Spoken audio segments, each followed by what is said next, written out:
to the NBA Finals. They have one of the most continuity teams as far as Jalen Brunson, Karl Towns, OG Anunoby, Mikal Bridges. Those guys have played together for a year, and they made that run to the conference finals. Mike Brown is the new variable here, and wanting to improve on a fifth-ranked offense. Knicks get the win in their first game under new coach Mike Brown. They get a combined 47 from Jalen Brunson and OG Anunoby, and they beat the Cavs with 19 threes in the loss. That'll do it for SportsCenter All Night. It's Thursday, October 23rd, birthday of Ryan Reynolds. No relation. I'm Jay Reynolds. Evan Canty, Michelle on deck on Sportsmanlike is next. It's ESPN Radio.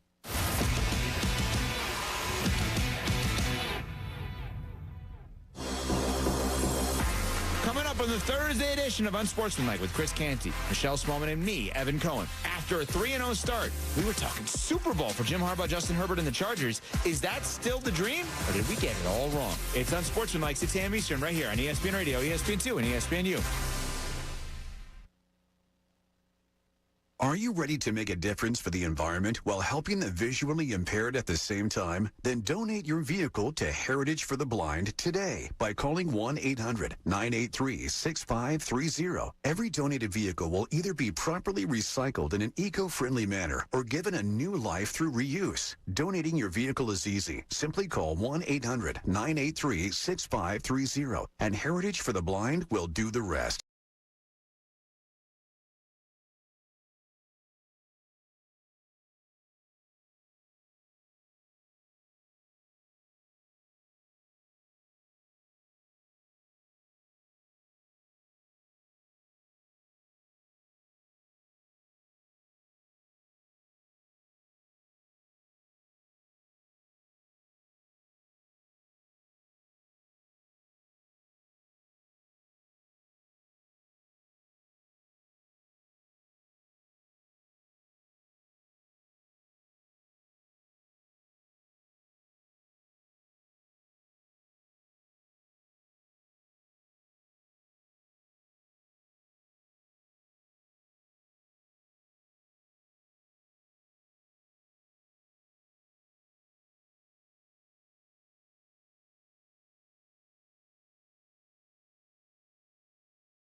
ago, right before the open starts. You're listening to 97.5 The Fanatic. Wiener. What the hell was that? That was funny. Whatever, man. Good morning. Come on, it was funny. Good morning. The vibes are high this morning, Johnny. Or what the board op is. I don't know. It's yesterday. Dude. The Philadelphia 76ers opened up the season last night in Boston against the Celtics. And the Sixers won the game, which is fun. It's a lot of fun. It's great. No, it's more than fun. It's great. But I watched the Rook. I watched V.J. Edgecombe in 42 minutes just be electric. Yeah. For 42 minutes, I watched V.J. Edgecombe at times take over a basketball game. For 42 minutes, I watched potentially the future or part of the future of the Philadelphia 76ers in what was a historic night for a rookie. Edgecombe. How historic? 34 points, 7 rebounds, 3 assists, 18 points in the first quarter alone. My man stepped onto the court and said, yeah, this might be my first game. Yes, I might be playing alongside Tyrese Maxey, who's a max contract player. Yes, I may be playing alongside Joel Embiid. Yes, I might be on the road in Boston. But I will not shy away from this moment. I will be aggressive. I will be fearless. I will be electric. I will be fast. And I will be dominant. You're being hyperbolic, right, though, about it being historic, right? Tell me about it, Johnny. 1959. How about 6 years before I was born? Like, I mean, this is big. This is big stuff. Dude. This is unfreaking believable what we got to witness last night. Dude, I watched a kid. I love the dudes coming in. You even put it on the show sheet. That's all I wrote. If I could show people, I wrote down. Dude. That's how I started. Andrew really with some real in-depth stuff to get the show started. Well, because this is like Salciunas fandom is coming out. All right, not Salciunas radio. This is Andrew Salciunas, Sixers fan, has been his entire life. I watched a kid go out there, and when I put out a tweet yesterday, I put out something about aggressiveness, fearlessness, and talent. Okay. The talent is the key word because, John, I have watched basketball my entire life, right? All right. Everybody in the NBA is athletic, right? Like there aren't people that are at your local Y. Everybody in the NBA is athletic. Everybody in the NBA is fast. Everybody in the NBA can jump. Well, most guys can jump. There's some guys that obviously can't get over a toothpick, but there's a lot of guys that can jump. But when you can add in the talent to it, that's what makes you a different basketball player. I have seen guys like KJ McDaniels during the process. Oh, man, look how athletic he is. That doesn't matter. Just because he can jump doesn't mean anything. Guys like V.J. Edgecombe that can do that can run the floor the way that he did, that can jump the way that he does, can play defense the way that he does, and can also fill it. And I will tell you right now, hand raised, everybody knew that this kid just on the break can be explosive. Everybody knew that in transition he's going to be dangerous. That part of his game, everybody could have known by watching any one of the YouTube packages about 5 seconds of it. If he had space, if he's in space, he could be really electric. What he did yesterday in the half court, John? Sexy as hell. It was sexy as hell, VJ. It was. Breaking guys off the dribble. Catch and shoot threes. Now, I don't think he's going to be a guy that's going to do a dribble step-back three. I don't think that's his game. That's what we'll leave Tyrese Maxey to, and I don't want to let Tyrese Maxey get forgotten. 40 points yesterday for Maxey. Well, can you explain this to people who might not have watched it with the same level of verve? I'm going to use a word there I won't use again today. Verve, that you're speaking of it today. Why do you believe Maxey got 40? What did Edgecombe have to do with that? What do you think it did? Is it because to me, well, there's more threats on the court. There's so much attention now that is you're with guys like Edgecombe on the court. There's just your defenders' heads are on a swivel, and there's movement, and there's action, and there's interest. I found the Sixers offense for most of the Embiid era boring. There ain't nothing boring about what I witnessed last night, and I did not get to see it in its entirety because I was out at the Temple Hall of Fame night. All I can tell you is I listened to Tom McGinnis, who I thought they were going to need the paddles a couple times. Sure. How excited he was. Talk about excited. Yeah. He's right out of your DNA pool with this. John, I'm telling you right now, you missed the theater. No, I didn't miss it because I went back and I tried to watch. But I mean, it's all I can tell you is that I found a lot of the Embiid era offense extremely boring. Like put me to sleep boring. I loved what I saw. I appreciated the art of Joel Embiid in his prime. But I don't like ISO ball. But what I saw yesterday was unbelievable. Connor, I need to hear it, please. Please, I need to hear it. I need to hear it. All right, I was thinking of my man last night, watching the game yesterday. I just need to hear it. I got a lot of people tweeting it at me yesterday, which is something that makes me happy, John, because that means there's excitement in the air for the Philadelphia 76ers, which we have not had in quite some time. I've said to you a couple of times before the season started, John, that the vibes going into the season we have not seen in a long time. No. One of my big storylines to follow this year is that maybe the roster you started with will be the roster that you finish with, the majority of it. You did a big thing on this on post-show headlines if anybody missed it yesterday. Think about it. When is Ben Simmons going to get traded? When is James Harden going to get traded? Everything was a work in progress. Last year, all right, we have a really old roster. Don't worry, we'll make changes in season. I watched a team yesterday step on the court that maybe there will be tweaks to, but not a complete overhaul. So we will react to the excitement of VJ Edgecombe all day today. The rookie, 34 points, 7 rebounds, 3 assists in 42 minutes. Tyrese Maxey, 40 points yesterday and 6 dimes. You got guys like Dominic Barlow playing well for you yesterday, 13 points, 8 rebounds, and 5 assists. And something lost in all this, too, for people who didn't watch the game or listen to it here on the Fanatic, they had a horrible third quarter. Yes, they did. I mean, a wretched third quarter. Celtics outscored the Sixers 35-18. And I think that when I was in the car, I think the Celtics went to the foul line like 16 times or something. It's like they were constantly on the foul line, and Tom McGinnis was losing his mind about how much they were getting to the foul line. And to me, for them to win that game in the first game of the year in Boston, wow. That to me is just, you talk about it, vibes, excitement, the interest. That's the kind of thing that starts to win people over. So I have 2 questions for the audience today at 610-632-0975. One is what? For the people that watched, and one for maybe people that did not. So the question for the people that watched, did we see a passing of the torch last night? Joel Embiid, let's not ignore, did not look great yesterday. Now, as we all know, Game 1, right. Over the last couple of years, I don't want to use the term ramp up, but just to use it, Joel Embiid typically ramps up the first couple games of the season. He's not in that game shape, right? As a big man like that, we have seen it year in and year out. But the way that offense played yesterday, especially on the break, Embiid's not going to be able to keep up every single possession. There will be times when the game slows down and he will be in the half court and he will get his.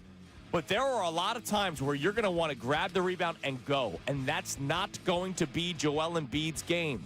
So my question, did we see a passing of the torch last night? That does not mean we're trading Embiid, right? cut Embiid. Yeah. No, but the style of play, it's not just the half-court offense anymore. Did we see a passing of the torch last night? And for some of you who did not watch, because I know a lot of people have been out, and I don't blame anybody, right? Because it's been rough watching the Sixers over the years. Okay. If you were someone who was out last night, when you wake up this morning and you see the box score, you wake up this morning and you're listening to the show and you hear the excitement, does a player like VJ Edgecombe bring you back in? I'm curious to hear from people on that because I don't know if everybody was in last night. So did we see a passing of the torch last night? And if you were someone that was out, are you back in? 610-632-0975. Coming up next, hear from the rookie after his debut. And there was something that happened during his post-game interview that I think is very important to point out. It is Kincade and Salciunas here on 97.5 The Fanatic.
The Sixers' top pick at number 3 in the most recent draft. 8-point game, Boston ball. Kana to Boucher, three-pointer in the corner. No, he goes to Oubre. Off the dribble, back into the air. VJ jams it. Alley-oop jam. Sixers basketball on the run. Edgecombe getting the jam, and the 76ers have cut it to 6. Dude, the reason why I'm trying to talk calmly like this Is why? is because I don't think I could do 4 hours of losing my freaking mind from what I watched yesterday, man. The game was slipping away when that highlight happened.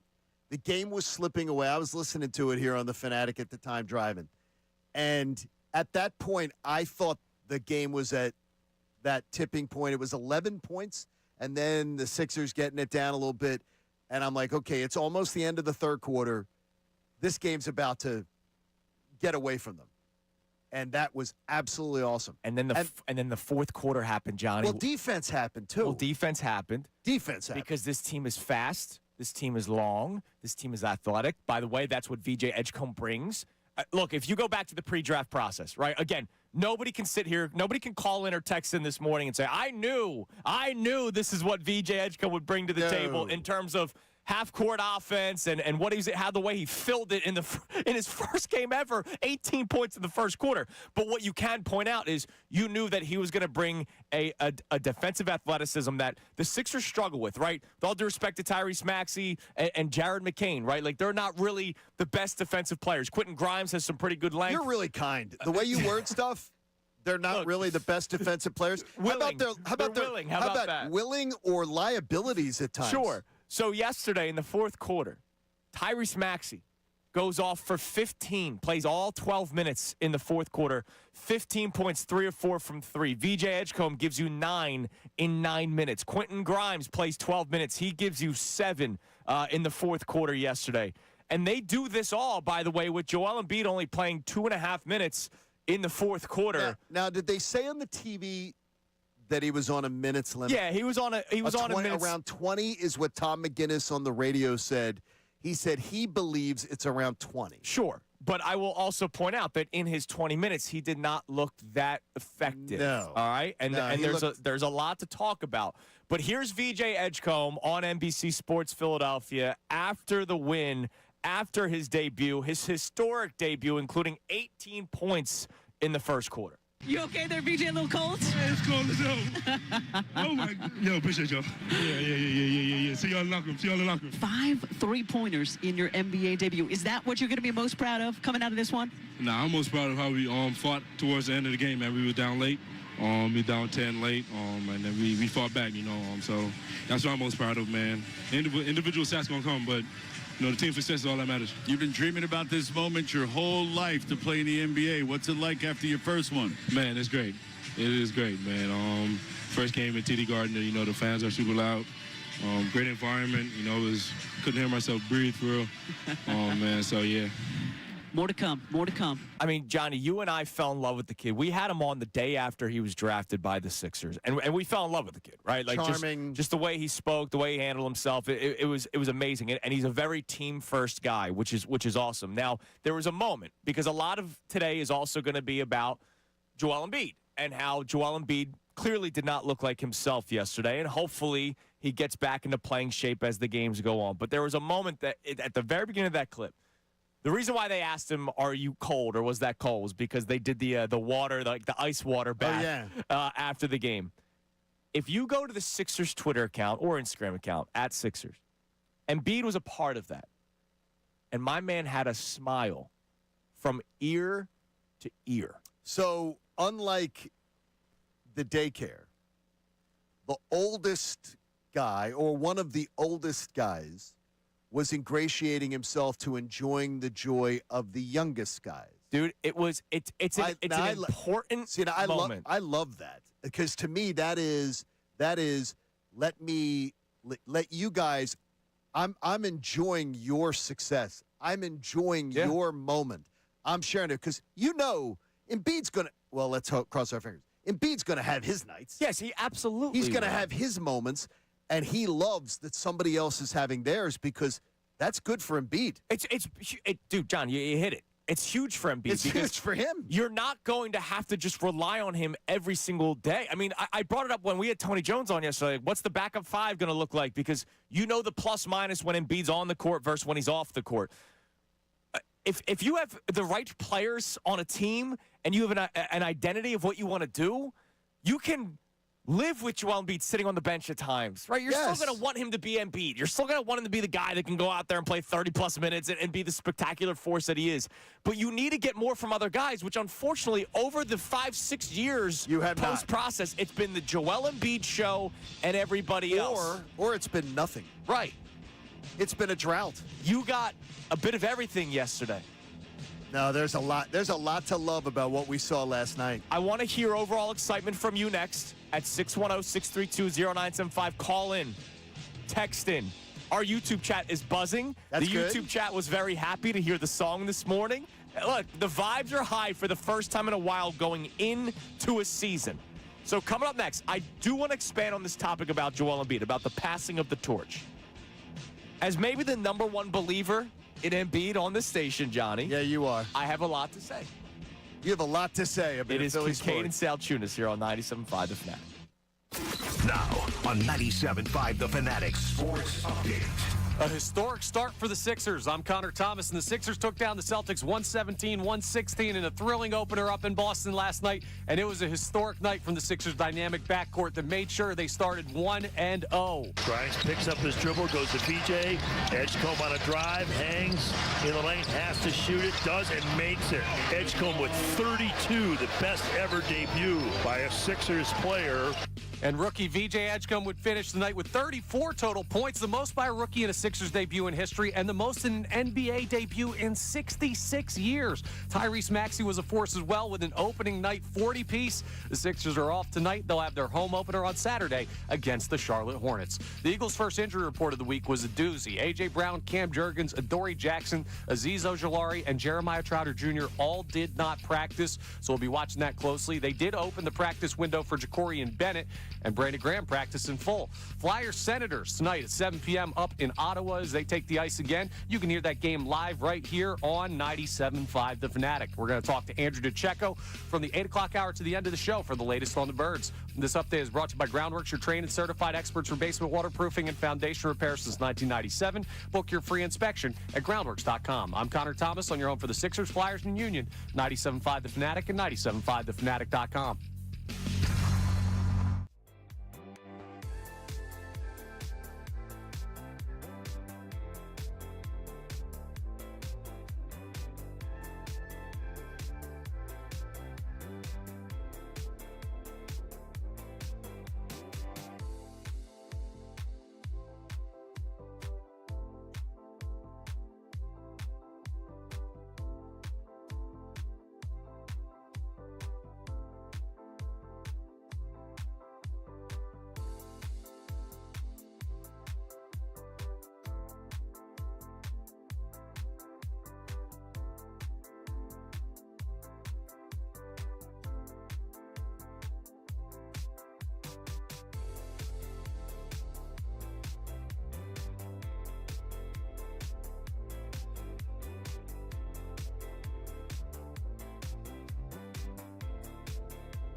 most points in the first quarter debut by a rookie.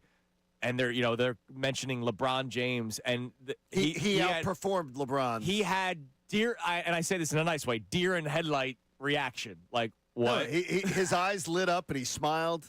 I mean, when you see him, I just said to you, like Edgecombe, Maxey, McCain. My favorite word in the English language, and it's on my Twitter profile, X profile, is joyous. Yeah. We have 3 young athletes. The Sixers have found 3 guys to build around that literally embody that word. That's huge when you're trying to rebuild a franchise. They're by the way, that are talented too. Oh yeah, absolutely. Also talented. McCain was leading the balloting. By the way, the betting for Rookie of the Year last year when he got hurt, and I think a lot of people are forgetting that. Yeah. I mean, but the joyous nature of those 3 young gentlemen. And no matter what people think of Embiid, and if there's Embiid fatigue, and I'm one of the people who maybe helps perpetuate Embiid fatigue. One thing I'm not fatigued with Embiid is Embiid does make me laugh or smile at least frequently. Yeah, and that moment when VJ Edgecombe, they pour the ice water on him right before he does the interview with Kate and Al on NBC Sports Philadelphia. Embiid, look at the Sixers Twitter account. He had a smile from ear to ear. And that kind of youthful energy helps a guy like Joel Embiid. And I would imagine it would help a guy like Paul George, right, who did not play last night because he's still dealing with his preseason injury. So I want to talk about Embiid a little bit because our 2 questions for you, even though I want a lot of people to just react. And Connor said the text line's blowing up. Dude, all I'm going to say is now, this moment, October 23rd, 2025, the Sixers are back in the city of Philadelphia. The reason why I say that, our YouTube chat, there's more people watching at this moment, at this time of the day, than normal. Which is great. great. The YouTube chat is buzzing. There's a lot of excitement. There's a couple of people doing, so slow down. No, freaking stop. Not slow today. down. You know what? Not today. Today's a day where I'm going to go full steam ahead. Frick yeah, man. You don't have to slow down today. The Sixers are back, and VJ Edgecombe is a beacon of sunshine. And we'll get to the text line here in a second. But I want to bring this up about Joel Embiid. Our questions. Did you see a passing of the torch last night for the people that did watch the game? And if you did not watch the game because of Embiid fatigue or fatigue of the Sixers, and you're just like, I don't want to do this to myself again. If you were somebody who was out last night and you're tuning in because you want to hear the excitement, you saw the box score and you go, man, what was this kid all about? Is VJ Edgecombe and some of the youthful energy from the Sixers enough to bring you back in? Text in, call in 610-632-0975. By the way, Ace Bailey last night in 20 minutes scored 2 points for the Jazz. Joel Embiid, this style of offense will not necessarily suit him. The grab and go, all right? It won't. How many times have you heard me say, John, even before you and I started working together, that at some point we will see Joel Embiid be the Shaquille O'Neal Miami Heat version? I'm not saying the same style of play, right? I'm not saying, because Shaq was still dominant, low block, force. It's still Joel Embiid half court, getting the ball at the elbow, doing his thing. But at some point, he was going to have to take a step back to Tyrese Maxey. Now that you add in Jared McCain, to your point, John, now that you add in VJ Edgecombe, what we saw last night, this could be sort of that beginning of the evolution. Right, Embiid is still here. Embiid will still have his nights. Go back to Shaq's game logs when he first joined the Miami Heat. He still had his nights where he dropped close to 30 points and was dominant, and it was his night, right? It was Shaq's night. But for the most part, that was Dwayne Wade's team. It's going to be a collaboration, a combination of all these players. But when I asked you guys yesterday, are you watching for Joel Embiid or are you watching for everybody else? Because you know the posters, anytime you watch a game coming up next year on ESPN, it's going to be Joel Embiid's face. But it might be everybody else's team this year. It could be. And talked to Shaq last night during the right after the game. And he'll join us one morning when he's willing to be awake. I love that. Coming up because he's got some time off here. But he believes that Joel Embiid will absolutely be willing to do exactly what you talked about. And I told him exactly what you have talked about. Yeah, and you talked about him by name. And you talked about it over and over again that before this you and I even worked together. That this evolution would have to happen for Embiid. Because for his health, too. This is not just style of basketball. This is not just, hey, it's a guard-driven league. It's no, for his health. He can't be constantly banging down low, constantly going after it. He believes that Embiid will welcome this with open arms. Like, he thinks that this will not be oh, man, my ego won't allow this to happen. He thinks Embiid will welcome this with open arms, but he does think it will be a bumpy transition. Sure. Because it's a totally foreign game, and so he's going to have to – don't expect it to be a smooth ride. Right, because let's face it, when they do get in the half court, they'll still give the ball to Joe. Like, it's still going to – he's also going to go through Embiid. And he's going to demand it. And there's going to be times, though, where Joel's going to have to learn to swing it, which is something that we talked about yesterday. Yeah. He says he wants to, and I think that Shaquille's along the lines of, I'll see it. Sure. I'll see it when I believe it. Look, I do believe he can buy into this role because he's even said it. There's one thing that's not on the resume, and it's a ring. Hell, it's an Eastern Conference Finals appearance, right? Like, the dude wants to win. Remember the quote that pissed off a lot of people, whether it's here or somewhere else, right? Like, well, that should piss people. The guy wants to win. And so if there's a passing of the torch, and I'm trying not to overreact to one game, but it's kind of hard not to. Here's what you got to do. Here's what I'm going to say. You're welcoming the, oh, my God, pump the brakes with that. You can't pass the torch in one game. But I understand your thought process. Well, I've been asking for it for like 3 years. No, I get it. But you can't pass the torch in one game. It's kind of like running the ball last year. Like, I asked for it for 4 weeks, and then I finally got it. I totally get your thought process, and I totally get where your heart is and where your energy is. And by the way, I think it has to happen. Yes. But I think that's where you're going to welcome. The lunatic fringe person's going to go, oh, my God, Salciunas is over the top. Listen to these pom-pom. You know what I mean? You know what? Today, screw it. How about I will this? Be over the top. How about this? Where are my pom-poms? How about this? Whoa! How about this is what you're asking for, the passing of the torch. You're asking for the passing of the torch. You're asking for that to happen because you need to see a hell of a lot more than you just saw one game. Well, not for some people. Salciunas is not alone today. All right, let's check the text line. So, by the way, our man... You mean we have positive people this morning earlier? On YouTube, Go Sixers on YouTube. I love that. Says... Just nice not to hear about Petula. Well, that's coming up next. Just kidding. Planning. What do we got on the text line, dude? I need to hear from the people today. I want to hear from callers. All right, like please. I want to hear from the people. Like texts are great, right? Because we can keep going. We can keep moving forward.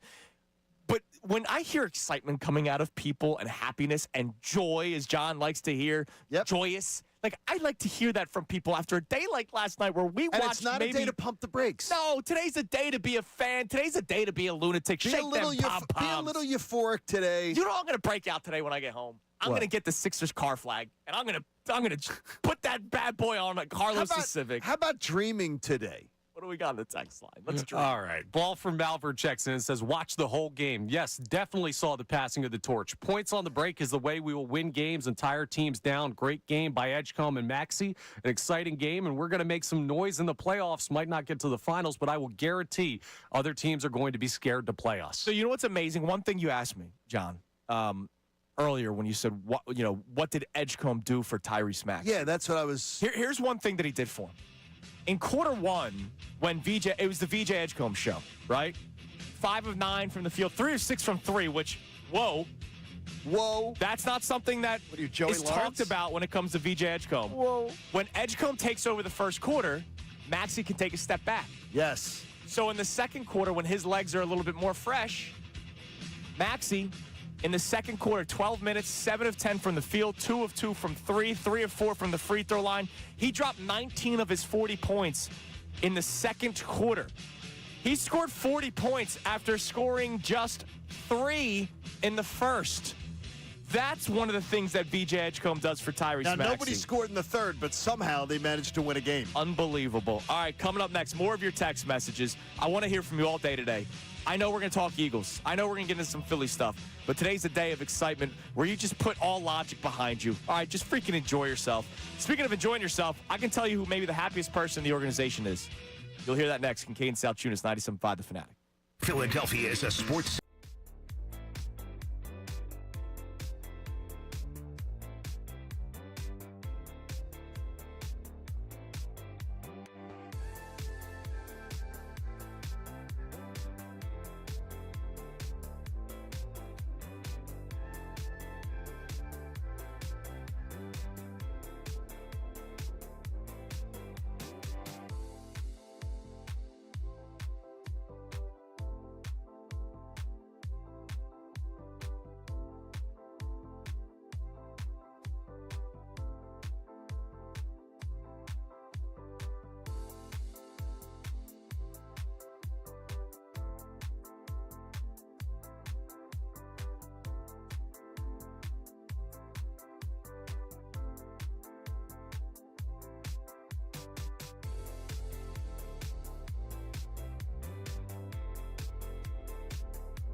Well, I gotta say something. What's that? Thank God last night was such a fun night because that's what's kind of bringing my energy out of me this morning. We are freaking spoiled by what baseball did. What do you mean? Pitch clock. Oh, yeah. And 6:40 starts. I was so excited last night after that game ended. I'm staring at the TV like, did I just witness that? Especially at the end, like Pritchard misses a couple of shots and the Sixers hold on to win. Yes. I'm staring. I'm watching the post game interview, and then I look at the clock. I was like, when did it become 10:30? You see, that's the thing, the late stuff. Well, because the game will be the length of the game every time, right? The clock doesn't speed up in the NBA, right? So I'm going, oh, man, yeah, that's right. Baseball starts at 6:40, and there's a pitch clock, and games are a lot quicker nowadays. Thank God it was a fun night last night because we'd all be a little bit sleepier this morning. But, no, we're feeling good. Happiest person in the Sixers organization. I know I put it on the show sheet, but do you guys have a guess? Daryl Morey. I'll talk about him later. See, I thought Daryl Morey last night. All I could think of was Daryl Morey going, okay, young pieces are coming together. Connor? Hip-hop. Good year to be back. Yes, good year to be back. Now, the answer is Nick Nurse. Okay, tell us why Nick Nurse is the happiest. Because, first off, he looked like the most miserable person on earth last year. His body language, and it's funny, is because his body language sucked last year. And I never blamed him for I never blamed him for his poor body language. I can't rip him for it. I literally can't. And this year, he's now looking at pieces going, wow, look at what I have to work with. I have, first, young guards, which if you remember, go back to when he won the championship with the Toronto Raptors. Yeah, Kawhi was a freaking maniac. Correct. In that playoff, in that entire playoff. But he had a lot of young pieces on that team, a lot of guards, and a lot of explosive guards. Beautifully. Yes, he did. He did not shy away from playing young players. He is the anti-Doc Rivers, right? Doc Rivers, who was so refusing to play young players to the point Tyrese Maxey could barely get onto the court his rookie year. He would barely play him. Nick Nurse does not have that fear. Nick Nurse also probably goes, all right, first couple weeks of the season is let me learn what I have around here. And he still won't be done learning what he has because Jared McCain's not even available. To me, Nick Nurse must be the happiest person this morning waking up or the happiest person going to bed last night. He probably didn't sleep. He was probably like, man, look at what I have to work with. And I got, I told you that's, and we've talked about it a lot in our post-show headlines. We welcome people on our YouTube channel. Check out post-show headlines. We've seen a lot more traction on it. We appreciate you liking and subscribing to it. Yes. But I've asked multiple times because not as being a big of a hoops head, I'm fascinated by how Nick Nurse is going to make it all work and come together. And I know because I watched him before he got here. I was always fascinated by Nick Nurse as a coach. And he does have to be happy. But I just wonder how it's all going to work and how it's all going to come together. But if last night is any indication, it's just going to be such a more fun style to watch. Yeah. Because I found, unlike you, I found Sixers basketball offense in the Embiid era boring. Well, I hate iso ball. I've said to you, I hate isolation. I bared my soul a couple of years ago. Even when this is when Joel Embiid was everything was fine, right, in his prime. I watched a series between the Warriors and the Grizzlies. This is years ago. That was the first round series in what, like 19, 20? Sure, something like that. It was Ja Morant's rookie year, and I watched Steph versus Ja go toe to toe, like just back and forth. One guy scored, the next guy scored. One guy scored, the next guy scored, and I went, damn, I'm kind of jealous, like because we don't have that. No, I love the big man, but we didn't have that. So for people that love guard play, I think you're going to start getting that. Nick Nurse after the game talking about VJ Edgecombe. He has a good motor, right? He played a ton of minutes. That helps. We certainly needed the offense, right? And he certainly just looked pretty comfortable out there. I think that's probably one thing I noticed the most about him is he seems to really know what's going on out there for a young player, right? You just don't see him making silly mistakes or many mistakes. He's just playing the right way. He's got a very good feel for the game. And fearless. I mean, we saw it even in the preseason games. When you say fearless, well, in the preseason games, my man was people. trying to posterize guys in preseason games, right? Like, he is somebody that all right, I got the open shot. I'm going to take it. How many times have you seen young players? Oh, well, let me try to. Oh, yeah. Let me try to like work my way in here before I take the shot. No, he took the shot. He went 3 of 6 from 3 in the first quarter. VJ Edgecombe was not thought of as a shooter in college. Now, the way he shoots the basketball, and that was deserved. Yeah, because he's worked on his game. He's got a bit of a slow shot. Like, he's not going to do the Tyrese Maxey step back stuff, right? It's a slow shot. Very, very technical, high point release, all that kind of stuff. So we'll see how that shot continues. Am I expecting him to be a 50% three-point shooter in the NBA? No, I do not. But Tyrese Maxey, don't forget, guys, was a 29% three-point shooter in college. And is now a 40% three-point shooter in the NBA. Didn't he go like 29 to like 38 the next year? Like he was 29% in college. He went from 29 to 40 in the NBA. 40. He exploded. And so VJ Edgecombe can continue to work on his shot, and it's going to be even more dangerous for this team. All right, what else we got on the text? I need to hear from the people today, Connor. Oh, yeah. Ms. from Northeast Philly checks in, says, as much as the Sixers can annoy me, I don't miss a game. I said on draft night the Sixers made the right choice. The team played fast and aggressive. VJ plays like he loves basketball, and you can tell he's super competitive. VJ, Maxey, McCain, you can clearly see the future is now. Play the song. Yes, do it. Go for it, man. I don't care, dude. I love it. Bring it back. What? Everybody's excited, John. Let the people be happy. Look, I'm all excited. The play the song stuff. It's all right. It's all right. The people are excited. That's great. I'm excited too. Good. Be excited. I am excited. I don't have to be excited here and play the song all day long, but I'm excited. Hey, come on. I'm excited. I'm excited for Tom. I'm excited for Tom McGinnis. Louder. I'm excited. I'm excited for Tom McGinnis. I'm excited for the game. It's wonderful. Absolutely wonderful. They are I've begged for this to have an exciting brand of basketball because I've found Sixers basketball to be a boring style of basketball for a long, long time. I hate isolation basketball. And I will say this. It's why they couldn't have drafted Ace Bailey. I took a shot at him saying he scored 2 points in his debut, but literally, I don't know how it would have worked. He needs to isolate, and B needs to isolate. Well, it would have worked as the future without Embiid, right?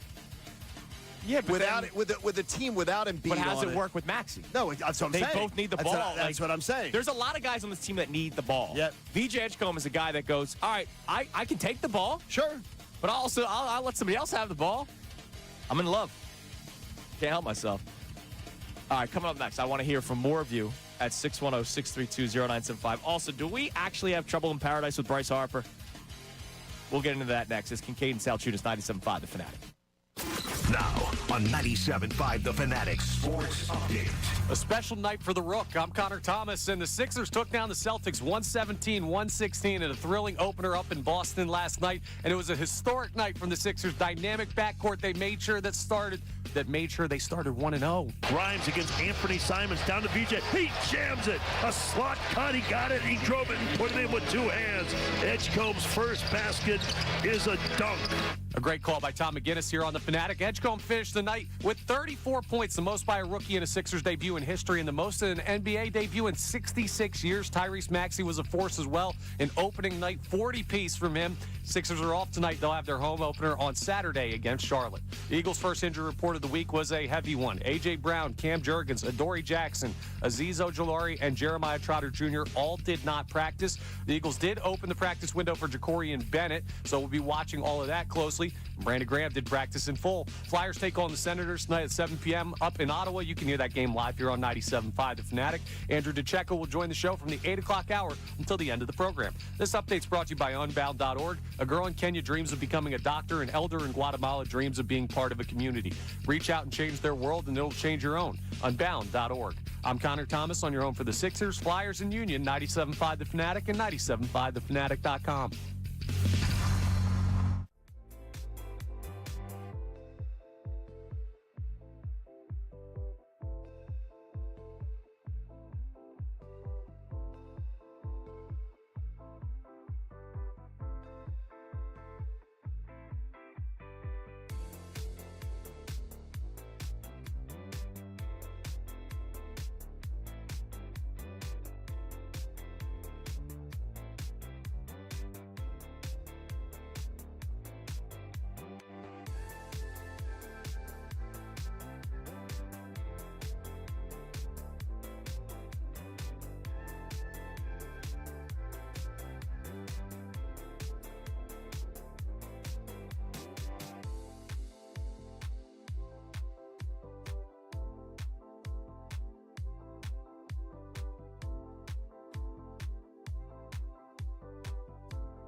City's bouncing already.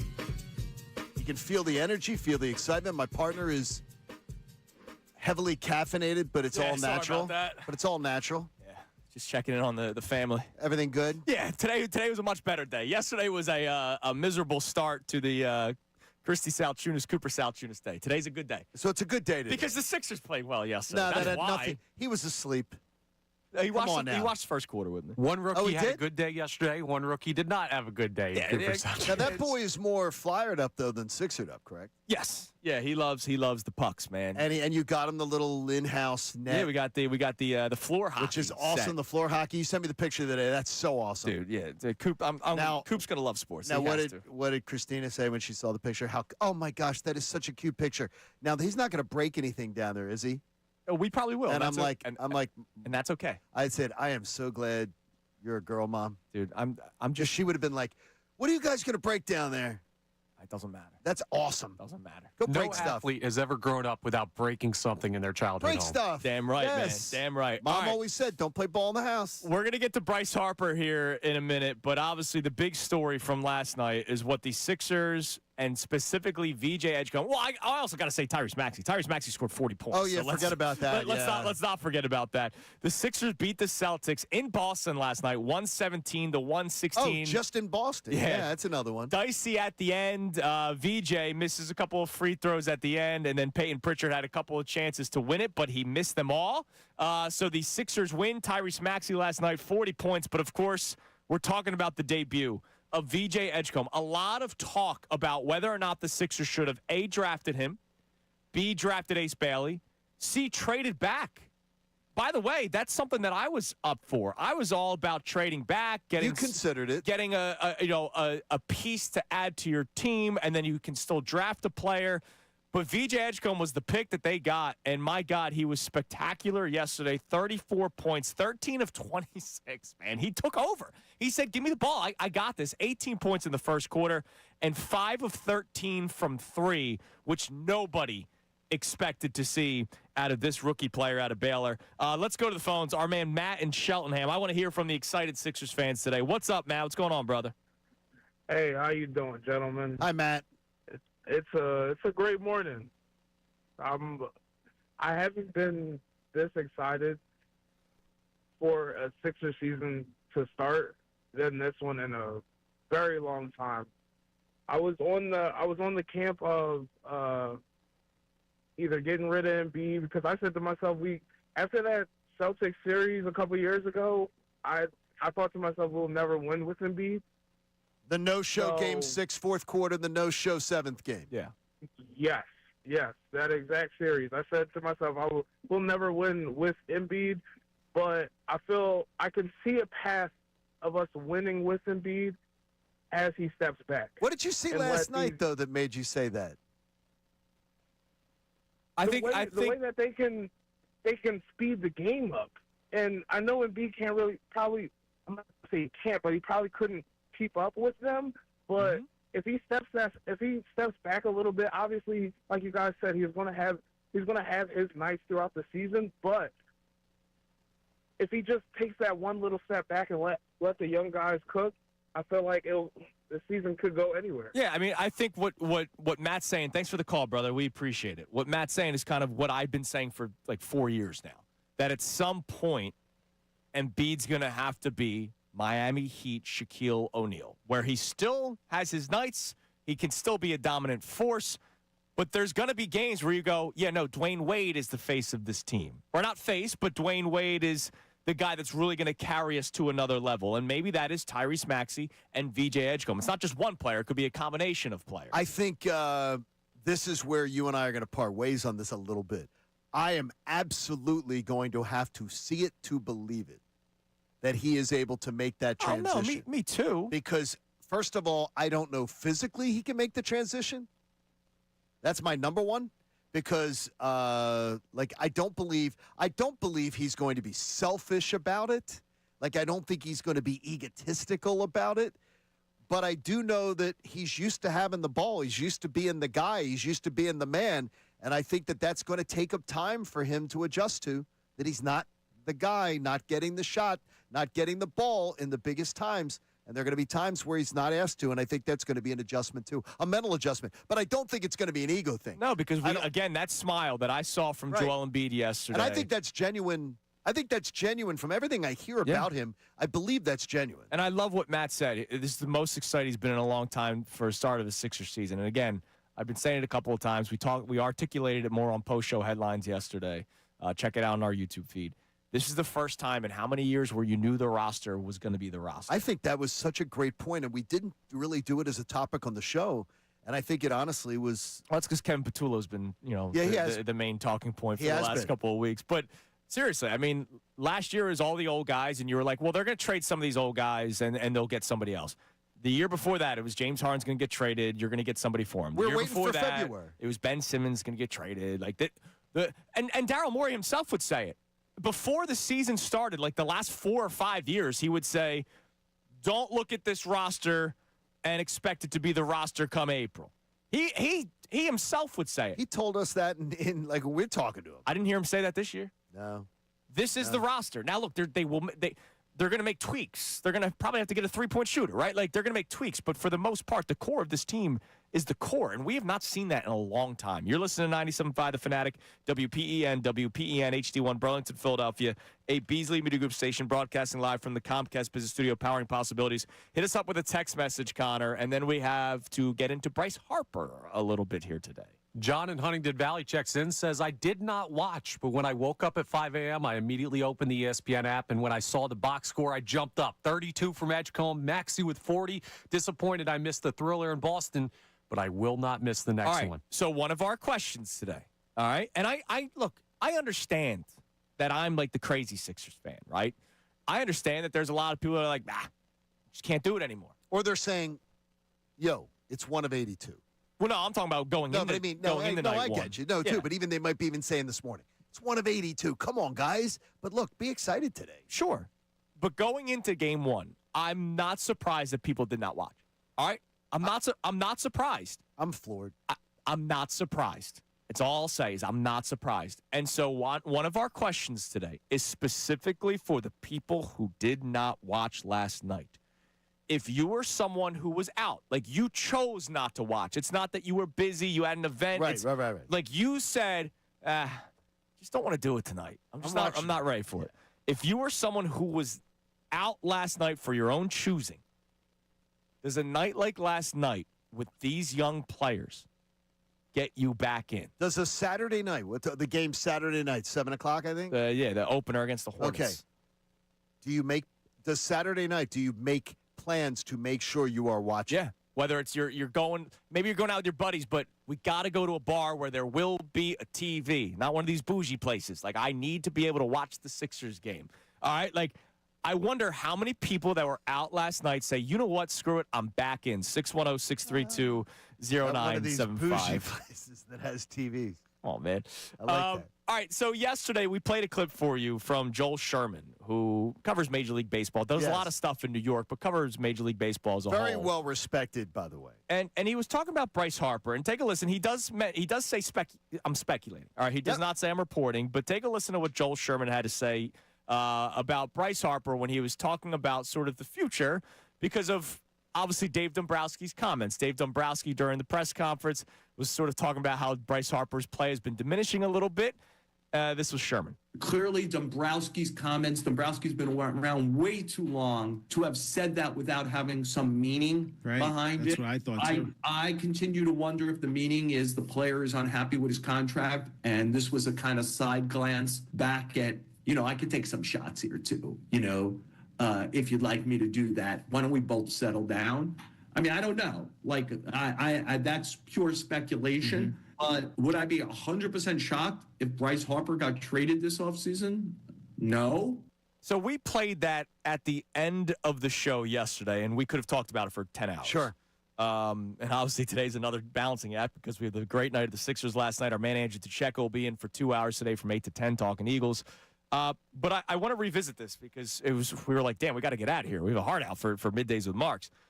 I stand by it. I don't see him getting traded. I really don't. Well, what do you make of Sherman's comments? Is that because Major League Baseball Network did a. I saw it a couple of weeks ago, yeah. And they did a commentary on it. Because his contract is technically movable. And they believe it is what's really strange to me, though, is they believe Bryce Harper's contract is incredibly movable. And they believe that Trey Turner's contract is not. Average annual salary. Is that what it is? Harper's is what, 27.5? I think it's like 25 even. 25. But there was a great graphic, and I'm stealing this again from MLB Network. Bryce Harper, Sherman's not the only one saying it. Bryce Harper tried to hold up the Phillies for a renegotiation after 22. Correct. And then after 23, he tried to hold them up for a renegotiation.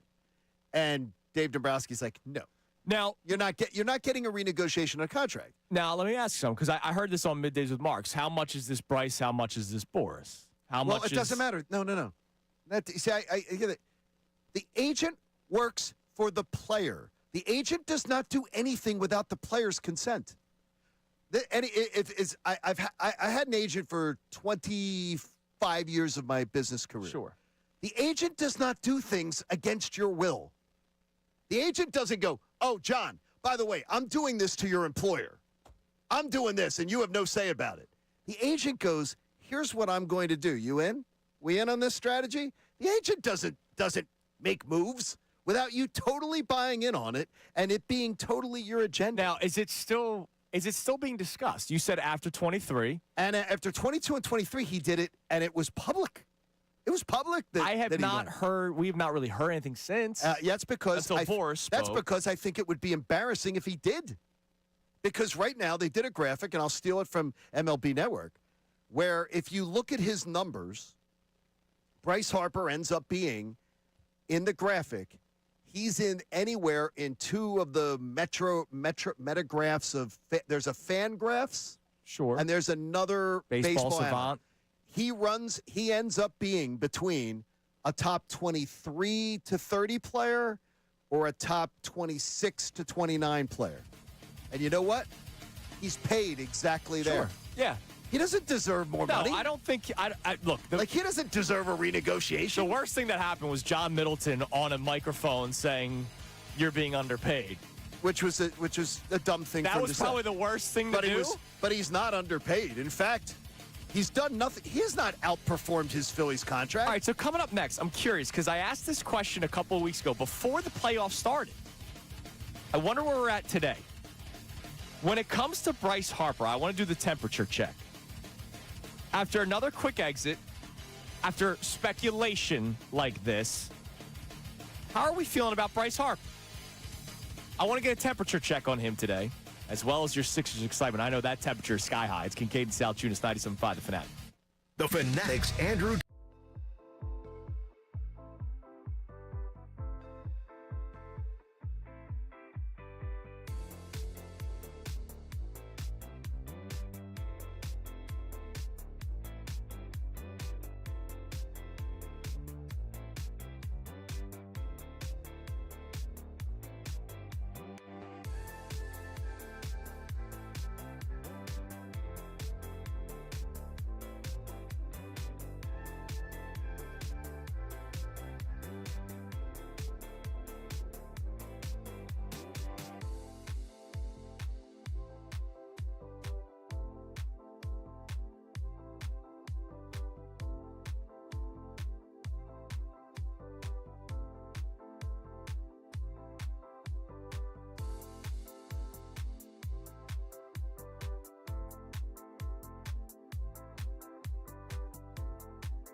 What? Get out of here. I've seen your beautiful bride. I've seen that child of yours. Come on now. This has to be like the third, maybe. Come on now. It's top 5. No, it's not. It's top 5 happiest days of my life. Watching what I watched last night with the Philadelphia 76ers. Okay. What makes it so happy? Was it because it was unexpected? Unexpected. Nobody thought. Nobody thought VJ Edgecombe would break put out put up historic rookie numbers. Which, by the way, coming up in the next segment, I actually have a breakdown. Great work by NBC Sports Philadelphia. Did a breakdown of all the historic numbers he posted yesterday. Unexpected, as you say, and also sort of a glimpse to the future. Right? See, I love that part of it. I don't think they're winning the NBA Finals this year, guys. All right, maybe they do. Maybe By the they way, everybody on Unfiltered yesterday, pre the season opener. Yeah. Ricky and Bill and Silvana all picked them to go to the conference finals. So they all picked them that the Sixers would break the 25-year drought and get out of the second round. Screw it. There was no retraction yesterday from Bill Colarulo yesterday, by the way, on any of the misinformation. I was in the car for like an hour and a half. I kept thinking, well, Bill's going to fix some of the misinformation. He didn't, but they were having fun talking Sixers and everything. Yeah, and I'm having fun. We're having fun talking Sixers today, exactly. too. I mean, it's fun. a great day. It is fun. But they all picked it to be that they believe the second round exit is going to be broken this year. And after one game, it's way too early. Well, but, hey, there's a lot that has to go right for this team. But there's also a lot that Nick Nurse can work with, and that's why I think he's probably the happiest guy this morning. I mean, I see our YouTube chat already buzzing this morning, as always. And they're saying, what do you do when Jared McCain comes back? Which is what I keep sort of saying. How does it all work? You can have, at times, a lineup of Maxey, McCain, Quentin Grimes, because he's 6'4", you can play him being a small forward. Paul George at the 4 and Embiid at the 5. Well, Paul George isn't. We can't pencil Paul George in for anything, can we? I mean, honestly, on paper we can, but we don't know. When's he coming back? He's not going to be out like long. I mean, I'm not even picturing him in. The second he's back, he's in the start. I'm telling you. Oh yeah, no, I guarantee you that. You don't think Dominic Barlow took his spot? Yeah, no, I don't. Even though he had a hell of a game yesterday, and that you want to talk about unexpected. That one was unexpected yesterday. Dominic Barlow, what he was able to do. That dude's fast, and that guy can go up and down the floor.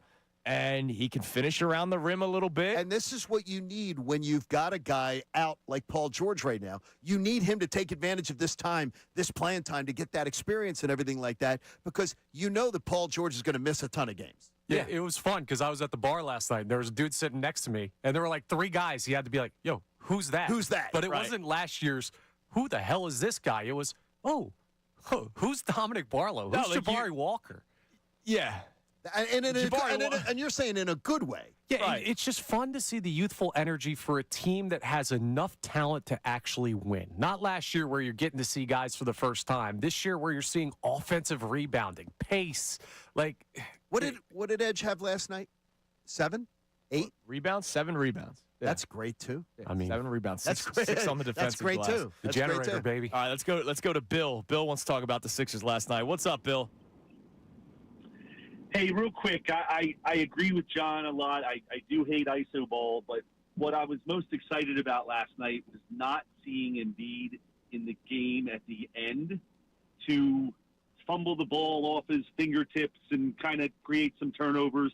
So if we can kind of manage early on in the season and get Embiid some minutes, play a role, get healthier, get stronger along the season, because you will need his defense, rim protection, rebounding in the playoffs. So at the end of the day, they got enough youth to hopefully keep a record solid for playoff positioning and kind of bring Embiid back slowly and kind of talk about load minutes. But the reality is let's monitor that only if Embiid is truly on board. we could get away with I that. think he's on board. I do like what John said earlier. It's going to be a bumpy transition, right? Trying to figure out. I have to see it too. Everybody playing together, and look, there's going to be a lot of nights. And thanks for the call, Bill. We appreciate it. Where it's the run and gun style of play, And right? how could he possibly keep up with that? He's not going to. But you know what?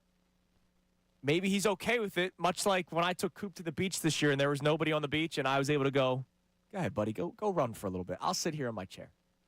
Serious. Okay. Like Embiid might grab a rebound, outlet. Like it's like we're going back to high school days. Outlet, and he could just stay back. Okay, well though, is that, and I understand what you're saying before, is then he would be doing far less than what in the Shaq D Wade comparison. He would be being asked to be doing far less than what Shaq did with D Wade. Well, it depends on the style of play. Like once it's half court, it's still going to be exactly. Well, then Embiid's going to be a part of it. And then is he going to? But the only thing is, if they get back into the half court, is he going to bog down what they're doing? I don't think he bogs down. I think even last night when he did not play well, he still had two defenders on him, which then opens up somebody's shot. If he dishes. Look, I know he didn't look great yesterday, but it's only game one. Guys, he was still getting attention from the Celtics. Oh, he's going to get attention. He was getting double teamed last night. And when he gets to the line, we know what he does. Absolutely. All right, coming up next, I read an article this morning from NBC Sports Philadelphia. After a night like last night, it's okay to just bask in the stats, bask in the excitement, screw your pump the brakes. Like, let's have a freaking good time today. NBC Sports Philadelphia has all the record-breaking numbers from VJ Edgecombe last night. I'll give those to you guys coming up next, and more of your excitement as well. It's Kincade Salciunas, 97.5 The Fanatic. Now on 97.5 The Fanatic Sports Update. A record-setting night for Edgecombe. I'm Connor Thomas, and the Sixers took down the Celtics 117-116 in a thrilling opener up in Boston last night, and it was a historic night from the Sixers' dynamic backcourt that made sure they started 1-0. VJ Edgecombe, a record setter in his first NBA action. Grimes picks up his dribble, goes to VJ. Edgecombe on a drive, hangs in the lane, has to shoot it, does, and makes it. Edgecombe with 32, the best ever debut by a Sixers player. He finished the night with 34 points. It's the most by a rookie in Sixers debut history, as you heard Tom McGinnis say here on 97.5 The Fanatic, and the most in an NBA debut in 66 years. Tyrese Maxey, all he did was pour in 40 points up in Boston. The Sixers are off tonight. They'll have their home opener on Saturday against Charlotte. Eagles' first injury report of the week was a doozy. A.J. Brown, Cam Jurgens, Adoree Jackson, Aziz Ojolari, and Jeremiah Trotter Jr. all did not practice, something to watch for this week. They did open the practice window for Jacorian Bennett, and Brandon Graham practiced in full after coming out of retirement. Flyers Senators tonight at 7 p.m. up in Ottawa. You can hear that game live here on 97.5 The Fanatic, and we'll talk to Andrew DeCecco starting in the 8 o'clock hour. This update is brought to you by Bradford White Water Heaters. When you need a new water heater, choose one that's built to be the best. Choose Bradford White. I'm Connor Thomas on your home for the Sixers, Flyers, and Union. 97.5 The Fanatic and 97.5thefanatic.com.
sheesh load of texts. We will get to those. I like the word sheesh. We will get. Yeah, that's not what he said. Ain't what I said. We'll get to those momentarily. So last night, VJ Edgecombe stole the show, even though Tyrese Maxey had 40 points. Yeah, Tyrese, could you pick it up a little bit, please? Yeah. VJ Edgecombe, record-breaking debut. Booney, who is the producer for NBC Sports Philadelphia for Unfiltered, he wrote it up on NBC Sports Philadelphia, so credit to Booney. Just how impressive was VJ Edgecombe's debut? So LeBron James played 42 minutes and 50 seconds back in 2003. LeBron only finished with 25 points that day. VJ Edgecombe, it looks like, played the second most minutes in a rookie history, 42 minutes and 12 seconds, but of course 32 points, which, by the way, most ever by a Sixers player in an NBA debut. The 18 points in the first quarter was the most in a NBA debut by a rookie. He finished the game with 34 points, which is not the NBA record for most in the debut. That belongs to Wilt Chamberlain with 43. Who? Yeah, who's that? There's just a lot of things from VJ Edgecombe, a lot of firsts, a lot of record-breaking. First NBA point was scored and a made free throw about 100 seconds into the game. He was far from finished in his opening 12 minutes. We know what happened the rest of the Then Wilt's going to go lie that he had sex with 4 women that night. Maybe, in his bio. I don't know. His math never could have worked out. So what do we got on the text line, Connor? Because I know a lot of people are excited this morning. Today's a day for every Sixers fan or every fan of Philadelphia sports, whatever, that just wants to bask in the glory. I don't want pump the brakes people. Come on. I don't want wake me up when they get out of the second round people. Like, let's just have fun for once. The Sixers had a very fun night last night, and I want to enjoy that today. What do we got on the text line? Robin Ben Salem checks in, says that game, this team has me so fired up that now I'm contemplating buying tickets for the home opener and canceling the plans with my wife and kids that night. Well, wait a minute. That's right, Rob. Do it. No, Connor, you're single. No, I agree. No. I already told you this is the best day of my life. All his life. I already told you this is the best day of my life. No. It surpassed my wedding day, and it surpassed Cooper's birth. This is the best day of my life, watching VJ Edgecombe yesterday. I love the fact that 7-7 is going to be something that potentially would be a really big thing. I love the 77. I know that Connor's already thinking about, by the way, if Mama is listening, Mama Thomas, there's a, Connor's already talking about 77 is something that he's interested in. So, there's Christmas is coming. Oh, yeah. Damn right. Black Edgecombe jersey. And I have heard you say many times, my mom looks to get me stuff, and like I don't know. I don't need anything. I don't know what I want. Well, I need that. See? Black, you said, right? Oh, yeah. Oh, yeah, dude. You said the black 77. Well, because VJ Edgecombe said this about that black 77 jersey. Sexy as hell. So you have to get that There one. you go. All right. So I know your mom listens, and so there it is. Give us more. What else we got? I'll give you more. We got plenty more here on the text line. So this texter says, it's Phil in Phoenixville. Definitely watched. Definitely back in. One of 82 or not. Always great to beat Boston. Here they come. Jonas, play the song. Dude, hit it. I'm all for it. I'm all for it. I was texting with Ant this morning. We're fired up, dude. Like, what VJ Edgecombe did last night, it breathes life back to an organization. It breathes life back to a fan base. Dude, like, I know you scoff at the song. We didn't hear it last year because there was I got you. It sucked. Like, last season freaking sucked. Last season was such a kick in the nuts. Every single night there was some new news. No. Somebody got hurt. There was issues in the locker room. I got you. Should they fire this guy? Should they trade this guy? I can't wait for this to be done. I can't wait for that to be done. There's a lot of things I missed. Play the song might not have been one of them. I mean, look, there's a lot of things I missed. That wasn't necessarily one of them. I missed it. Yeah, that's good. I'm glad that the people want to hear it. I'm glad that people were tweeting it at me last night. Yeah, it's wonderful. Yeah, I don't mind hearing it. It's a vibe. It's a vibe, John. Yeah, and that's what people are all about. People watch sports to have fun too. Yeah, they do. Not You can have a lot of fun. Analysis. Have a lot of fun too. You can have all the fun in the world. Yes. A lot of fun. It is Keep fun. it coming. I like it. You want it again? No, please. Only if it's asked for. By the way, a couple other players just to highlight yesterday. I like this guy more than most. I don't like him as a starter. Who? Kelly Oubre. I like him as an off the bench piece. And once Paul George comes back, I imagine that could be his future, unless it's Dominic Barlow that takes the – I don't know what the starting lineup is when Paul George comes back and when Jared McCain comes back. But Oubre had a nice night yesterday and hit a big three toward the end of that basketball game yesterday. When they were down 2, he had a three to give him a 1-point lead. Kelly Oubre's kind of just been a consistent player. You know, he also got an assist yesterday, which is like breaking news. He actually passed the ball. Just stay off bikes. One time yesterday. Because we could use him. Quentin Grimes, after the contract negotiation, comes off the bench. Only had 10 points yesterday, but 7 of which came in the fourth quarter when they were able to, finish off the job and get the win yesterday. And that's when they needed it, because the third quarter was so terrible offensively. Yes.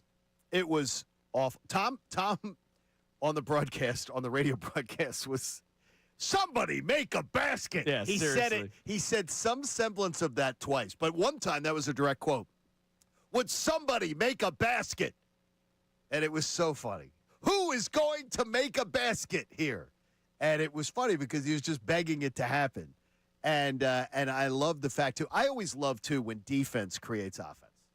Like when your when your defensive pressure creates offense, because that's something that I really want to see out of this But with team. this style of play, it's not just like deflecting passes No, and getting steals. It's Embiid can grab a rebound, and you have – and not just two. Like, I know the focus today is Maxey and Edgecombe and what they can do on the break. Add Jared McCain into that mix. Add Barlow, who's flying down the court, right? I'm not going to really key in on Barlow as a guy that I'm expecting to get points, but he had a nice night last night. Like, this team, the athleticism of this team is something – this is why I'm so excited today. This is why I'm like a child, like 10-year-old Andrew's coming out here, all right? The Sixers have lacked athleticism many times over the years, or wing players that can create. And I still wonder, who is Paul George at this point in his career? Part of the reason why I had such disdain, not for the person, but for the contract that was Tobias Harris. He was not a guy that created his shot unless he tried to be a bully down low, and he did not do that often enough, in my opinion. They need guys that can be able to score on the break. And it's great and all that we had cute little Matisse Thybulle deflecting passes. The guy could not. The guy couldn't finish around the rim. Could not finish. And that's why, again, when I use the word talent in my analysis with VJ Edgecombe, there is a difference between guys that are athletic and guys that are athletic and talented. Because KJ McDaniels played in the NBA, and he was a guy that could jump 75 feet in the air and dunk and flush, right? Ben Simmons could do that too. But there's things that Ben Simmons could not do in his game that other guys can. Rashawn Holmes. Yeah. Athletic as all hell. Can't play. Paul Reed. Athletic, but when he has the ball in his and around hand, the basket, it's a circus. Right. Like you're waiting for the Benny Hill theme to play. Like the fact that VJ Edgecombe could also do things with the ball in his hands, that is something that's very important for this team moving forward. Let's go to Dantes in Bethlehem. Dantes, you're on the Fanatic. Let's go. Let's clap our hands, boys. Let's go, Sixers. Let me tell you something. Anytime we beat Boston is a good day. Anytime it's so much fun. A good day. Oh, boys, it's so much fun. And let me tell you, this VJ kid, watching him play, man. I mean, that lob pass, Kelly Oubs laid it up for him, man. That kid had to reach and bam, puts it home. What athleticism, what tenacity. Just the toughness. Philly's going to love this kid. Oh, yeah. And 34 points in his first game. My goodness. Well, what an exciting day. Daryl Morey, good draft. I've been very, very critical. You extended Embiid when you shouldn't have. You gave Paul George a contract you shouldn't have. We got two of the worst contracts in the league right now with those guys. But listen, let's focus on the positive. Out of the disaster of last year, we got Quentin Grimes. Love that kid. Plays tough. And we got this kid, VJ. Let's go, Tyrese Maxey. There you go. Clap 40 points. You're the man, Dantes. I like Dantes singing We appreciate the call. That's a good singer. That's good energy right there, now man. That out of the rubble of last year, I like that. I like the rubble that because a lot of people aren't, as you say, don't want to pull themselves out of the rubble yet. Right, which is why one of my questions today for the people today. If you were somebody that did not watch last night because of your own choosing, right? You didn't have anything going on. You're just like, you know what? I can't. I don't want to do this to myself. Did waking up this morning listening to Kincade and Salciunas, or as one of our first callers or texters said, woke up, checked the box score, and saw, whoa, wait, what happened last night? Is that enough to bring you back in the second game of the season, right? The home opener against the Charlotte Hornets. I want to hear from people on that as well. It's 610-632-0975. Now, coming up next, we can't just not talk about the Eagles, who are 5-2, defending Super Bowl champions. John Kincade feels better about the loss of the Giants. How about much better? I need to hear this because I might need to get you evaluated afterward. It's Kincade and Salciunas, 97.5 The Fanatic. John Marks and Ray Dunn.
This morning. We could just see it in how many people are involved in our YouTube chat and watching on YouTube right now. So any way you listen or watch the show, we appreciate you being a part of Kincade and Salciunas.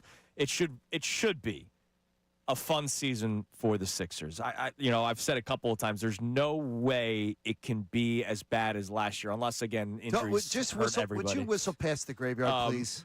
It's Philadelphia sports. Would you stop that? That's a good point, John. Whistle past the graveyard. But last night was so fun and awesome. Look, there's gonna be bumps in the road, right? There's gonna be nights where guys aren't active, and as you mentioned, like who is Joel Embiid as he gets into better NBA playing shape? Is it gonna be half-court offense, or is it gonna be go like we saw last night?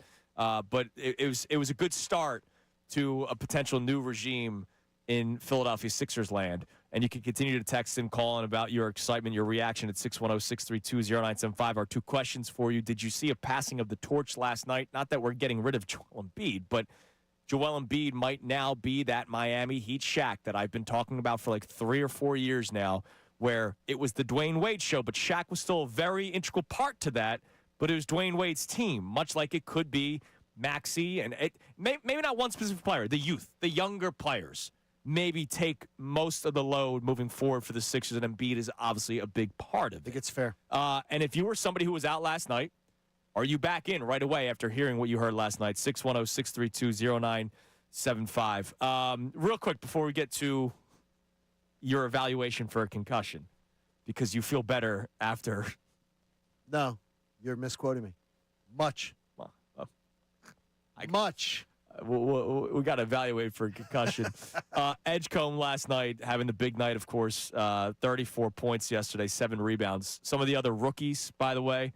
Yeah, what are these numbers? Cooper Flagg yesterday, 10 points, 10 rebounds. Stinks.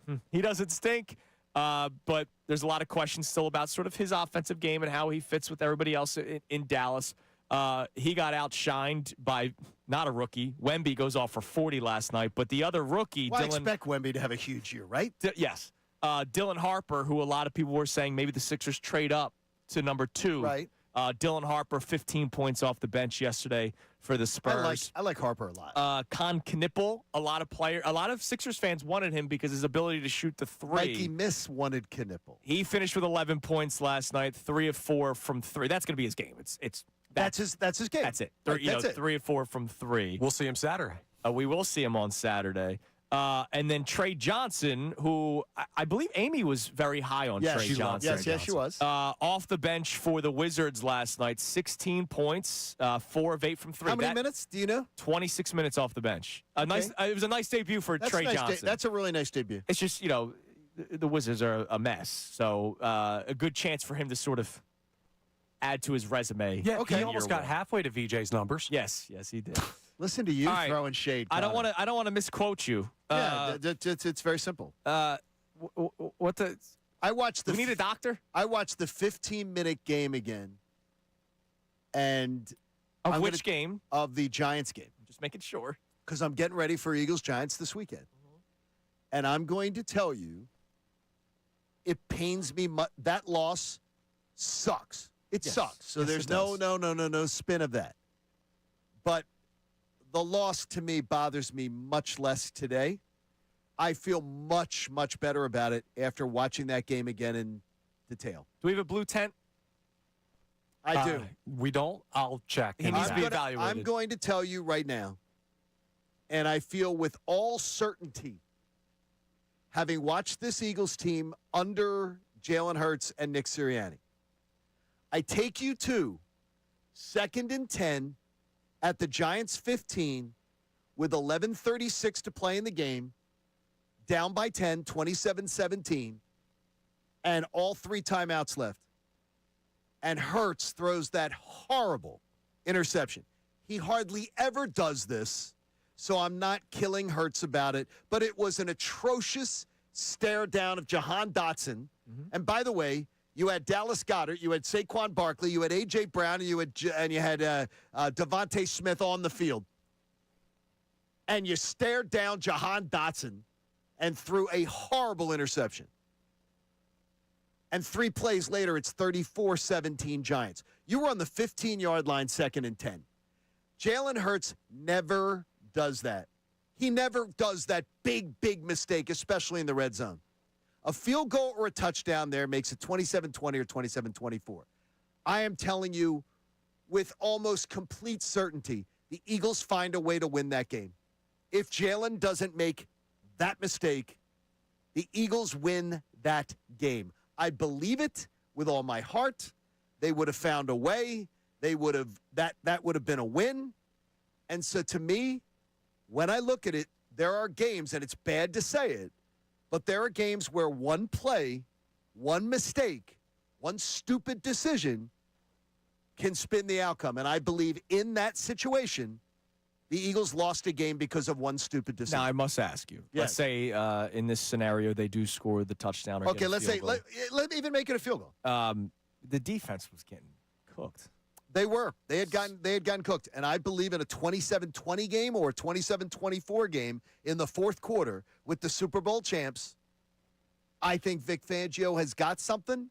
I think everything happened at 30 when that interception was thrown, that balloon was popped, and it's the first time in the Nick Sirianni administration that I really looked at things and went, dude, that effort sucked. From that point on, the body language sucked, the energy sucked. Outside of 2023.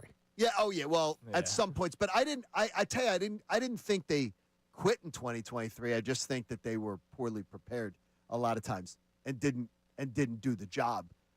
I really believe they win that game. If Jalen doesn't throw that interception and they get points in that drive, the Eagles come back and win that game. And I'm convinced of it, that they would have found a way to win. That wouldn't have been, that game would not have gone that way. Sometimes one decision, one bad play, one thing can just screw you over. And that is what I will attest to. And if you need that, look at me. You can get it. Can you follow the? I can follow it fine. We got some smelling salts in there to snap him out of this. So you both think if that game becomes 27-24, you think Giants are still winning? Yeah, I don't think the defense was stopping anybody. I can't get there with you on this. Here's what I will say. We're on route watch on Sunday. We're on route watch, not win watch. Route watch. What's route What's that? watch? The Birds are going to beat the brakes off of them. I'm telling you right now. I would hope so. So I feel good about this matchup. Well, I just can't get there. We're hoping that's going to be the case, I'm right? telling. No, we're hoping that's because that's sort of what we should expect. That's what we're expecting, right? This team should respond like that. But with the banged up nature that they are right now, Connor, I'm not sure that we just don't say, get us to the bye week with a solid win. That's fair. The injury report's scary. The injury report's really when scary. you say route watch, my first thought is not route like they win by a lot. Wide receiver routes? Yeah, my first thought is, will the route be what's called, or will the route be what then happens after the play breaks down? That's also fair. That's the route watch that I have. Dual For the meaning route Philadelphia watch. Eagles. All right, coming up next. You know what? Real quick, I want to take this call. Real quick. Okay. Let's go to Bug. Bug in Philly. What's up, Bug? Yo, Come on, Bug, get on your phone. Radio. How y'all doing this morning? What's up, buddy? Hey, man, I'm good, man. I'm calling about Embiid, man. I'm going to keep it real with y'all. Yo, he is a mop, a dry mop. Okay. He's a mop. Go on. Continue. Because I'm saying this. How you only going to give us 4 points, big guy? What was you working on the offseason? All right. Was you working on the low-post game like Hakeem and Shaq? Or was you shooting 3-pointers, bro? So he had a rough day offensively, Bug. But let me ask you this: you're saying he's got to give you more than 4 points? Yes. So what if he said what? Wouldn't it have been worse if he continued to demand the ball instead of letting the young kids cook? You right though. But I'm just saying, like, we talking about Embiid, 7'2". Come on, like 4 points. 4. Come on. I know he's your baby there, Andrew. But No, he's making a great. VJ's my baby. No, but Embiid's your baby. No, he's but- making a great point here. The point. How do you go through a game, Joel Embiid, and get 4 points? He had a bad day yesterday. No. That's a horrendous, terrible. That's $1. It's one day. No, it isn't.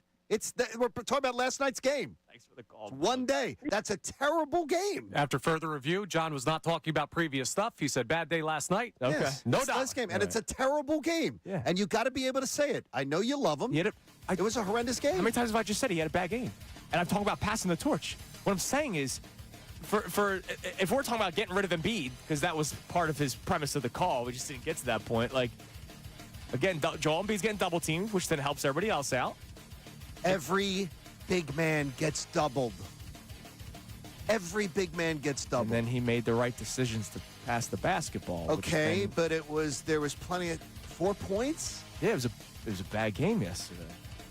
I'm not going to start saying we got to get rid of him after one game. Well, no, I'm not saying get rid of him either. did. But I'm saying is that's horrendous. You can't. He should be able to dumb his way into 12 points on a bad night. A bad night should be 10 points. All right, coming up next, our man Andrew DeCecco will be in studio for the remainder of the show. Sixers conversation is not going away, I promise. But Andrew DeCecco comes in to start previewing Eagles-Giants for us. Start texting in your questions now. 810 questions for DeCecco. Text them in now. 610-632-0975. Questions for Andrew DeCecco about the state of the Eagles or the upcoming football game. Do that now. 610-632-0975. It's Kincade Salciunas, 97.5 The Fanatic. Now on 97.5 The Fanatic Sports Update. What a debut from VJ. I'm Connor Thomas, and the Sixers took down the Celtics 117-116 in a thrilling opener up in Boston last night, and it was a historic night from the Sixers. Dynamic backcourt that made sure they started 1-0. VJ Edgecombe, man, he was special. Grimes against Anthony Simons, down to VJ. He jams it. A slot cut. He got it. He drove it and put it in with two hands. Edgecombe's first basket is a dunk. Great call by Tom McGinnis here on 97.5 The Fanatic. It would not be his only basket. He finished the night with 34 points, the most by a rookie in a Sixers debut in history and the most in an NBA debut in 66 years. Tyrese Maxey was a force as well with an opening night 40-piece. Sixers are off tonight. They'll have their home opener on Saturday against the Charlotte Hornets. Eagles' first injury report of the week was a heavy one. A.J. Brown, Cam Jurgens, Adoree Jackson, Azeez Ojulari, and Jeremiah Trotter Jr. all did not participate in practice. The Eagles did open the practice window for Jacorian Bennett, and Brandon Graham practiced in full, so we'll keep an eye on that injury report. Flyers take on the Senators tonight at 7 p.m. up in Ottawa. You can hear that game live here on 97.5 The Fanatic, and Andrew DeCecco joins the guys coming up next. This update's brought to you by King's Hawaiian Sliders. Eli Manning reminds you there's nothing like football in King's Hawaiian Sliders. King's Hawaiian Sliders make you a winner on game day. Pick them up this weekend in the bakery or deli section of your grocery store. I'm Connor Thomas on your home for the Sixers, Flyers, and Union, 97.5 The Fanatic and 97.5thefanatic.com.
Salciunas, 97.5, The Fanatic. Andrew Pacheco in a bit of a traffic jam, so he'll be here shortly around 8:15 is that ETA. So here's the deal. I want to tell you this now as you're listening to 97.5, The Fanatic, WPEN, HD1, Burlington, Philadelphia, a Beasley Media Group station broadcasting live from the Comcast Business Studio, powering possibilities. We've done this on the show before. Know the show, but we're going to do Know the Pacheco. We're only going to do it for the 8 o'clock hour. I'm not going to ask you to do all of 8 and all of 9 o'clock hour. Yesterday, we gave away 2 pairs of passes for it. We had people do Eagles chants because I just needed to hear it. You know what? Last night, I'm hearing the Eagles chants. Today, I'm hearing the song. Like, all of a sudden, it's a happy time in Philadelphia, especially after what the Phillies did to us. The True Fan Tailgate with Philly Sports Trips. God, it's awesome. So they are hosting home tailgates. You know what Philly Sports Trips does on the road. John and I have experienced it multiple times. It's so and it's outstanding. amazing. Imagine how outstanding it's going to be in your own backyard, in Vince's own backyard, in the True Fan Tailgate backyard. Like, they're not packing stuff up and calling vendors. Like, it's home. It's here in Philadelphia. So it's a machine. During the 8 o'clock hour, know the Pacheco for your chance to win a pair of passes to join me and my dad. He doesn't get any money for it, but me and my dad for the True Fan Tailgate before the Birds take on the G-Men this Sunday, October 26th. Philly Sports Trips is bringing you the same incredible tailgate and travel experiences that you've loved for years here on The Fanatic, but in their own backyard, South Philly. All-inclusive food, drinks, live entertainment, appearances from special guests and former players, and it's just a short walk to the link. If you're going to the game, great spot to tailgate. If you're not, that's fine. Go find a bar afterward. Come party with me. Plus, if you are somebody that does not win a pair of passes, you can buy tickets online, phillysportstrips.com, and a portion of the proceeds benefit the Eagles Autism Foundation, which is really freaking cool that Philly Sports Trips does that. The food's great. The entertainment is fantastic. It is always a great, great time. And it's your fellow Eagles fans that you're hanging out with. The energy is fantastic. Yeah, it really is. All right, can I hear VJ one more time post game? Let's do the locker room one. So VJ Edgecombe, if you're just tuning in, that's been the story today. We've had a couple of Embiid stuff because we've been talking about maybe passing the torch to some of the young kids. But VJ Edgecombe yesterday, 13 of 26, 5 of 13 from 3, 34 points, setting rookie records yesterday. More points in a debut than LeBron James. And when asked about it, you'll hear it. You won't be able to see it because it's radio, but the expressions that he had when he was being told about his records that he was setting yesterday were just beautiful. And you mentioned it, John, between him and Tyrese Maxey, the joy, and Jared McCain, the three of them, the joy that these guys have, it's unbelievable. And it is a very welcomed change. Smiles. Here's VJ Edgecombe postgame. He also had the most first quarter points in NBA history for a debut. 14. LeBron had 12. Like, to be game one mentioned with LeBron, Will, what does that mean? How do you process that? It's amazing. I must say, it's amazing. I mean, but I have hopefully, man, God's gonna have a long career ahead of me. And that's what matters most, man. Longevity, knowing LeBron, who's been there for 20 plus years. I'm hoping I can do that one day. But it's coming with putting in work. But it feels great to have my name mentioned, LeBron name. But credit to Brian and credit to my teammates for passing me the ball. Great answer. You can hear him Great smile. answer. Can you play the last 10 seconds? The last 10 seconds of that clip, you can hear him smile through the answer when he's talking about, to be compared with LeBron James. Here was VJ Edgecombe in the locker room. I'm hoping I can do that one day, But it's coming with putting in work. But it feels great to have my name mentioned, LeBron name. I love the giggle. Credit to Brian and credit to my teammates for passing me the ball.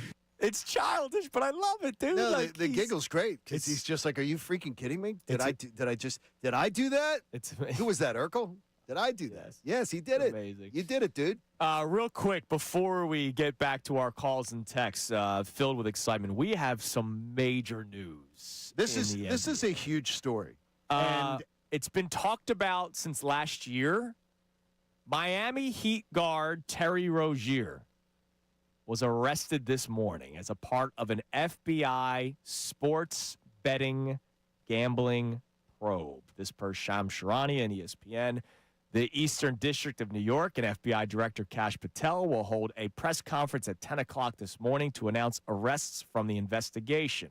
So there was a video that was going viral last year when it first came out that Terry Rozier was being investigated, where he was almost like if I was on one team and John was on the other team, I was going, here you go, John, take the basketball and score on the other end because I may have Miami Heat minus 9.5 or plus 9.5 or whatever. Like, it was egregious. The mistakes that he was making when Coop plays basketball for the first time in CYO basketball, I don't think these 6-year-olds will be making those mistakes. It was very apparent that something smelled.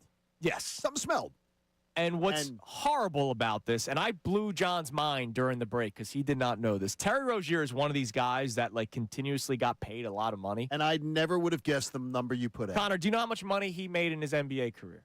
$87 million. How about you double that? Guess Almost. what? That's Connor. That is exactly like pretty much the neighborhood of the number I thought. Terry Rozier made over $160 million in his NBA career. By the way, he's 31, so it's not like this year, if he was playing, would have been the final year of his contract with it was originally from the Hornets. He got traded to the Miami Heat. He would have gotten another he's 31. Oh, absolutely. He would have gotten 2 more contracts, not as much money. He was getting paid $26 million a year. Daryl Morey would have given him 1 more, and then Dave Dombrowski would have given him a 4-year extension. Well, no, I mean, he could have. Look, Kyle Lowry's on this team, right? Like he could have played till he was 35, bouncing around on crap teams, right? And he absolutely could have done that. And let me just say too, before you go, well, let's just say these are just charges. When the feds charge you, 99% conviction rate. Just so you know, this isn't like, let's see because these could be trumped up charges. 99% conviction rate. Yeah. I mean, look, it's getting ugly. We know about the pitcher for the Guardians that had his issues this year. Was it? Yeah, it was Class A. Emmanuel Class A. Where he was betting on first pitch of the inning to be a ball, and he would throw it like 18 feet out of the zone. Just say allegedly. Allegedly, thank you, Allegedly John. Allegedly doing that. Which, but if you saw the video, yeah. Terry Rozier said, boy, that looks like it stinks. Yeah, exactly. Look, it's dangerous. It's dangerous. This is bad, and I used to fill in and do Colin Cowherd's show for him when he was at ESPN.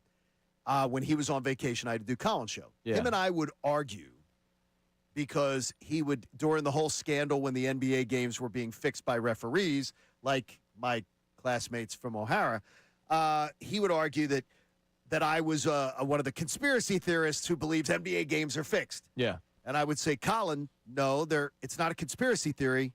Guys are in federal prison because of it. Yeah. This isn't point shaving is fixing of games. Yes. If you're doing anything to manipulate a game, you're fixing a game. Even if you're not throwing a game, you're fixing a game. I can't wait to see what this is about because I don't believe it's about Terry Rozier throwing a game.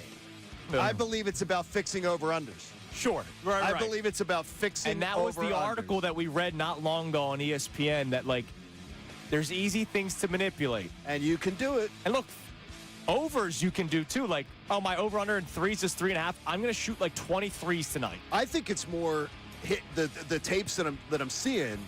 It's more of what did he do to make sure the other team hit overs. Yeah. Interesting. So yeah, that's big news. And there's going to be a press conference on it today. All right, Andrew DeCecco should be around next segment, we think. But we'll also check your text line and your phone calls on the exciting day that was the Sixers yesterday. It's almost like the rebirth of the fan base. I love it. It's Kincade Salciunas, 97.5 The Fanatic. Whether you're at the job site.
Salciunas, 97.5, The Fanatic. Our man Andrew DeCecco will be here momentarily. Send in your questions for Football Guy Andrew. And please, do it now, because then Connor can put them to the side for the segment. So we always do it every time Andrew's in studio with us for his 2-hour hit.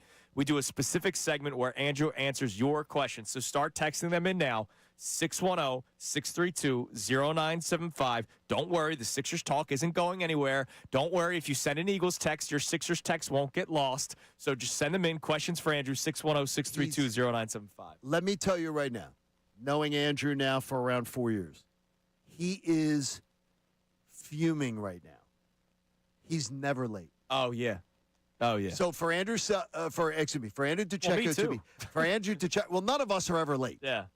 For Andrew DeCecco to be late to something is driving him nuts. 76ers good, 76 bad. Yes, he is right now losing his mind because the man is extremely diligent. So just be mindful of that. Have very good, because he's going to want to come in here hitting the ground running and be ready to go. Damn right. All right, let's get a couple text messages. We got calls as well. Obviously, our main talking point today has been the Sixers, and people are fired up. I can just tell by YouTube and social media interaction. Today's one of those days where it's like, you know what? Let's just freaking have fun. Let's just have a good time, especially with a team that has beaten us down so much. A lot of it their own doing, some of it bad luck, right? Like Jared McCain's some of it the Jared bad luck. McCain injuries are bad luck, right? Like it sucks. Paul George getting hurt last year was no surprise to a lot of us, right? Like, so some of it's their own doing, some of it's bad luck. Last year sucked every step of the way. And to have a night like last night where you wake up this morning and you go, wow, that was not a dream. That happened. And for those of you who did not watch last night because you were so beaten down over the years that you didn't watch last night, I wonder, did a night like last night, hearing about it, listening to us on the show, reading engagement on social media, reading the articles about the post-game write-ups of the amazing debut of VJ Edgecombe and Tyrese Maxey going off for 40.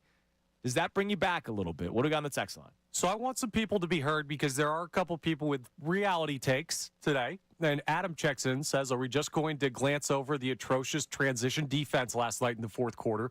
They should have lost that game. That said, it was great to get a win. Sorry to be negative, but that was a glaring flaw. So look, Joel Embiid's absence is going to be apparent on the defensive end. I know a lot of people don't give him credit for defense. My man, the NJ betting guru, was tweeting at me last night, per usual.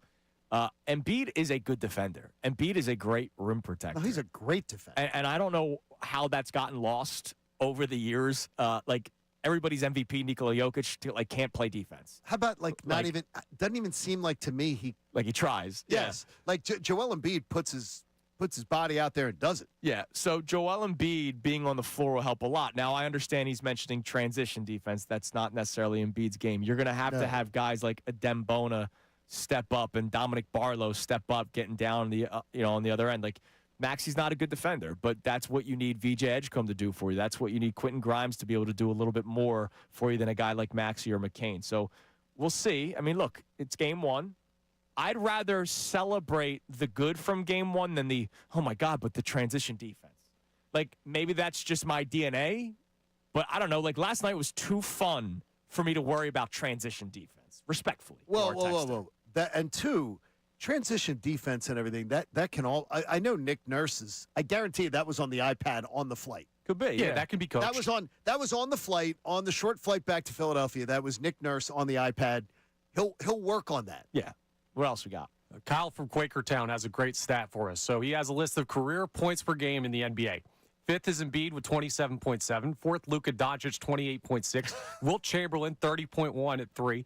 Jordan, 30.1 at 2. There's a tie there. And first, VJ Edgecombe at 34 points per game. He should just retire today, and he'd finish as the all-time leading scorer in NBA history. Let's go to Brian in Frankfurt. Brian wants to talk about the Sixers. What's up, Brian? What's up? It's Ryan. How you guys? Oh, what's up, Ryan? Sorry about that. What's up, buddy? Hey, yeah, I'm one of the guys that's calling this morning. I'm looking on the bright side of things. I liked everything I've seen.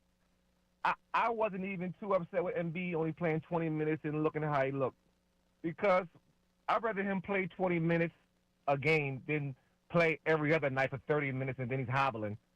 I can go for that. What he did, not Well, production, I'm going to but need he's more just than out there 20 when he minutes. got Yeah, it. but I don't mind him. Like I like what you're saying though, right? I'm all right with easing him in. I'm all right with ramping this thing. Oh, yeah. Like I mean, Well, I'm not that's the going to plan, let too. I'm not going to let ramp up from the past bother. Right. Like to me, I want them to have a smart plan that sustains him for the long term. I agree. And what I also like is I hope the plan is that they let the young guys run and gun. And if Embiid and Paul George, you can catch up and make up the court, then you get the ball. But if not, then we run through the young guys. Because I look at the way the Lakers did it with Kareem in his later days. Right, and Hey, that's Cat, why I one of It's our a much questions different today. game Yeah, than it is a much Kareem's different day. game. It's Yeah, a thanks much for the different call, game. Ryan. But I get what he's saying, and I love the historical reference. Right. But that's why one of our questions today is, do you believe last night was a passing of the torch? Not passing of the torch to the extent of Joel Embiid's now Udonis Haslem just sitting on the Miami Heat bench clapping and getting his 2 minutes and the crowd going wild. What I'm talking about is it's not, all right, rebound, slow it down. We got to wait for the big man to get up because that's what our offense is. No, a passing of the torch is rebound, where's VJ? Rebound, where's Maxey? Rebound, where's McCain? Rebound, where's Grimes? Right. We're going to go down the court and try to steal baskets in the transition. Now, if it's not there, pull it back out, slow down, big man gets there. Paul George gets there. And Paul George can move still if he's, healthy. It's not like, let's not act like Paul George is lumbering down the court. Yeah, I'm just wary of saying anything with Paul George. I got you. Right now. Yeah, I got you. I mean, we weren't high on it when it first happened. By the way, Chief Dan checking in. Yes. From the Bryn Mawr Fire Company. 76 East is closed. Oh. Due to some sort of thing. So hopefully, we First won't off, see hopefully anything. everyone's all right. Hopefully everybody's all right. Because we don't know what the Yeah, closure so hopefully is for. everybody is. Hopefully, usually it's because of an accident or something. All right, so coming up next, we will continue to talk about the Sixers. But also, we have not done this yet. We got to go through the laundry list of injuries for the Eagles. Who practiced yesterday, who didn't, and what each could mean for Sunday.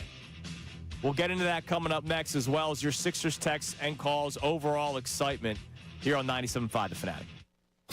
Now on 97.5 The Fanatic Sports Update. One heck of an opening night. I'm Connor Thomas, and the Sixers took down the Celtics 117-116 last night in a thrilling opener up in Boston, and it was a historic night for the Sixers backcourt that made sure they started the season 1-0. VJ Edgecombe with an incredible record-setting debut. Grimes picks up his dribble, goes to VJ.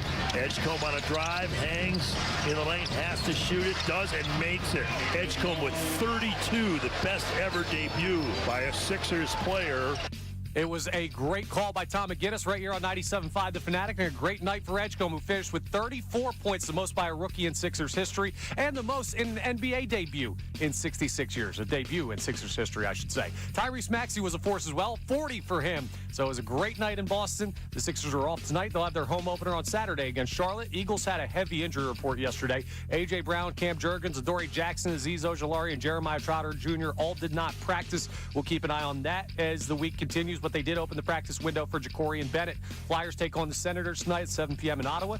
You can hear that game live here on 97.5 The Fanatic. This update's brought to you by Unbound.org. A girl in Kenya dreams of becoming a doctor. An elder in Guatemala dreams of being part of a community. Reach out and change their world, and it'll change your own. Unbound.org. I'm Connor Thomas on your own for the Sixers, Flyers, and Union. 97.5 The Fanatic and 97.5thefanatic.com.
Andrew DiCecco just parked in the parking lot, not parked on 76.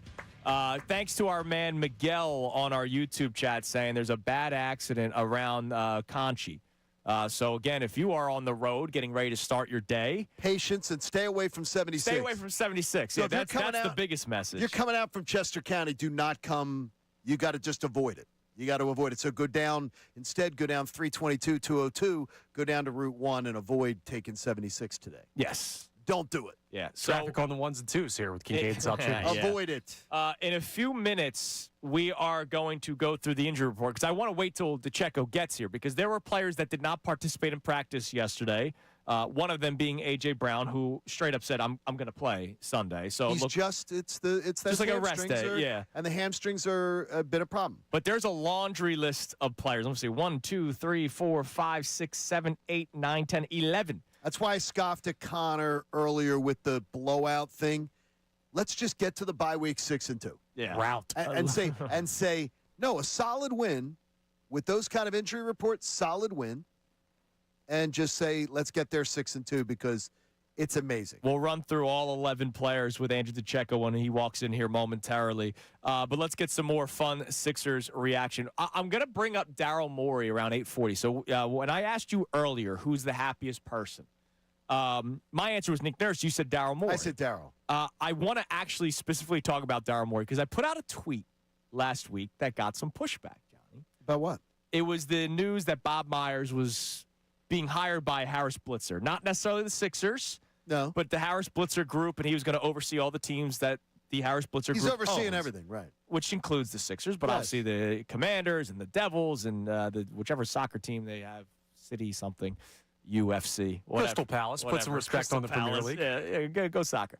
I thought that was an all-you-can-eat buffet place. So I put out a tweet saying, I thought this was going to be the move if Daryl Morey was fired, that Bob Myers would overtake his position. Right. And then I said something to the extent of, because of the case we have now, we have two bright minds working together. And I got a lot of pushback on using bright minds associated with Daryl Morey. Really? Yep. We'll get into that coming up at 8:40. Let's go to, is this my son calling in? What? Coop? My son, Cooper, or is this somebody else, Cooper? Cooper in Philly. What's up, Coop? Yeah, what's going on? What's up, man? It doesn't sound like Cooper Salciunas. That does not sound like my 3.5-year-old. No. This Coop, man. I know. I'm just messing, man. What's going on, dude? Yeah, I'm good, man. I just called and I talked to you, man. I was telling you we got a chance to be great, man. VJ and Maxie, man. And B got to go and be a role player, man. You see us downhill?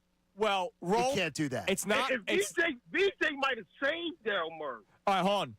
He's not a role player like Dominic Barlow, respectfully to Dominic Barlow, but there will be nights where Joel Embiid will have to take the seat back. If that's that's what I agree with you there. I'm not going to say he's a role player like, he's going to play 20 minutes and call it a day.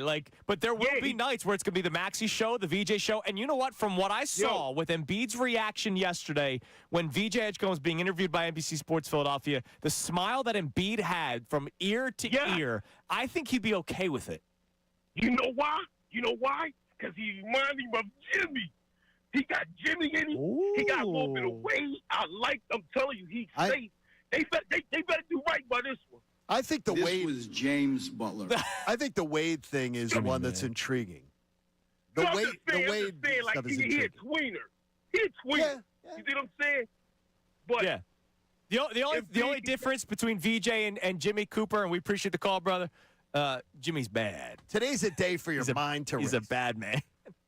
Here's a man who's bad too. What's up, Andrew? Good to see you. What's up, guys? Glad you were able to make it. Sorry that you had to deal with traffic. Yeah, well, hopefully everybody's okay. If I didn't get off 76, they were saying it was going to be a 3-hour. No way, backup. really? No, it's bad. Hopefully, it looks terrible. everyone's okay. That's horrible. Yeah, that's the biggest thing. So sorry to throw you right into the fire. Welcome in. Hello. Injury report. Yeah. It was a laundry list yesterday. We already said A.J. Brown was out, but he said he's going to play. But I'm curious, Jacorian Bennett, limited participant. Are you expecting him to be back in action on Sunday, and what could his role be on Sunday? Yeah, I'm hoping to talk to Jacorian today. I missed him yesterday, but obviously that's a huge piece. The Eagles are really light there at corner.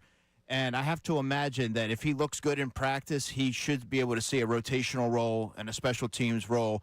I would expect him to play a decent amount if he is able to go, because the Eagles need to get a better evaluation of him ahead of the trade deadline. He's played just 24 defensive snaps, 20 on special teams. So this would be huge. I'll be able to get a better sense of where he is having talked to him later today. Keep to the injury report. Offensive line. Any idea what they're cooking? Well, so what's interesting, guys, is that there's a multitude of ways that they could do this. And I think for this particular matchup, it might make more sense to move Landon Dickerson from left guard to center, given the matchup against Dexter Lawrence. Mm-hmm.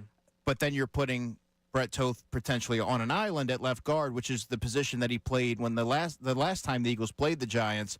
And then you're asking Jordan Mailata maybe to have to help him out a little bit more. So you have to kind of balance it. And I don't know. Jeff Stoutland in the past hasn't been inclined to move multiple players, alter multiple positions because of continuity purposes. Sure. But in this particular instance, you have to do what's going to be best and give the team the best opportunity to win the game. And I think that might be moving Landon over to center. All right, Azeez Ojulari, hamstring. He exited the game really early last week. Is it leaning toward out? He did not participate yesterday. Yeah, it's not looking likely. It's trending towards being unavailable for Sunday, and Vic Fangio pretty much admitted as much. He said, I don't think so, when asked about Azeez. So that leaves them with just 3 traditional edge rushers, Patrick Johnson, Josh Uche, and Jaywick Hunt. And you have Jahad Campbell, who can moonlight there and absorb some of those snaps, but they're really light, and we've seen it before with Zadarius Smith signing early in the week and then playing as soon as the next Sunday. So you can't rule out Brandon Graham. So, what's the likelihood? I know he said in his podcast that definitely Green Bay. Like, I will be there for Green Bay, but I'm not ruling out Sunday against the Giants. Even if it's for like 10 snaps, what's the likelihood of Brandon Graham being on the field Sunday? I'm starting to think it's a possibility. Wow. I really am, just given the numbers that are dwindling at that position. And I keep going back to the Zadarius Smith.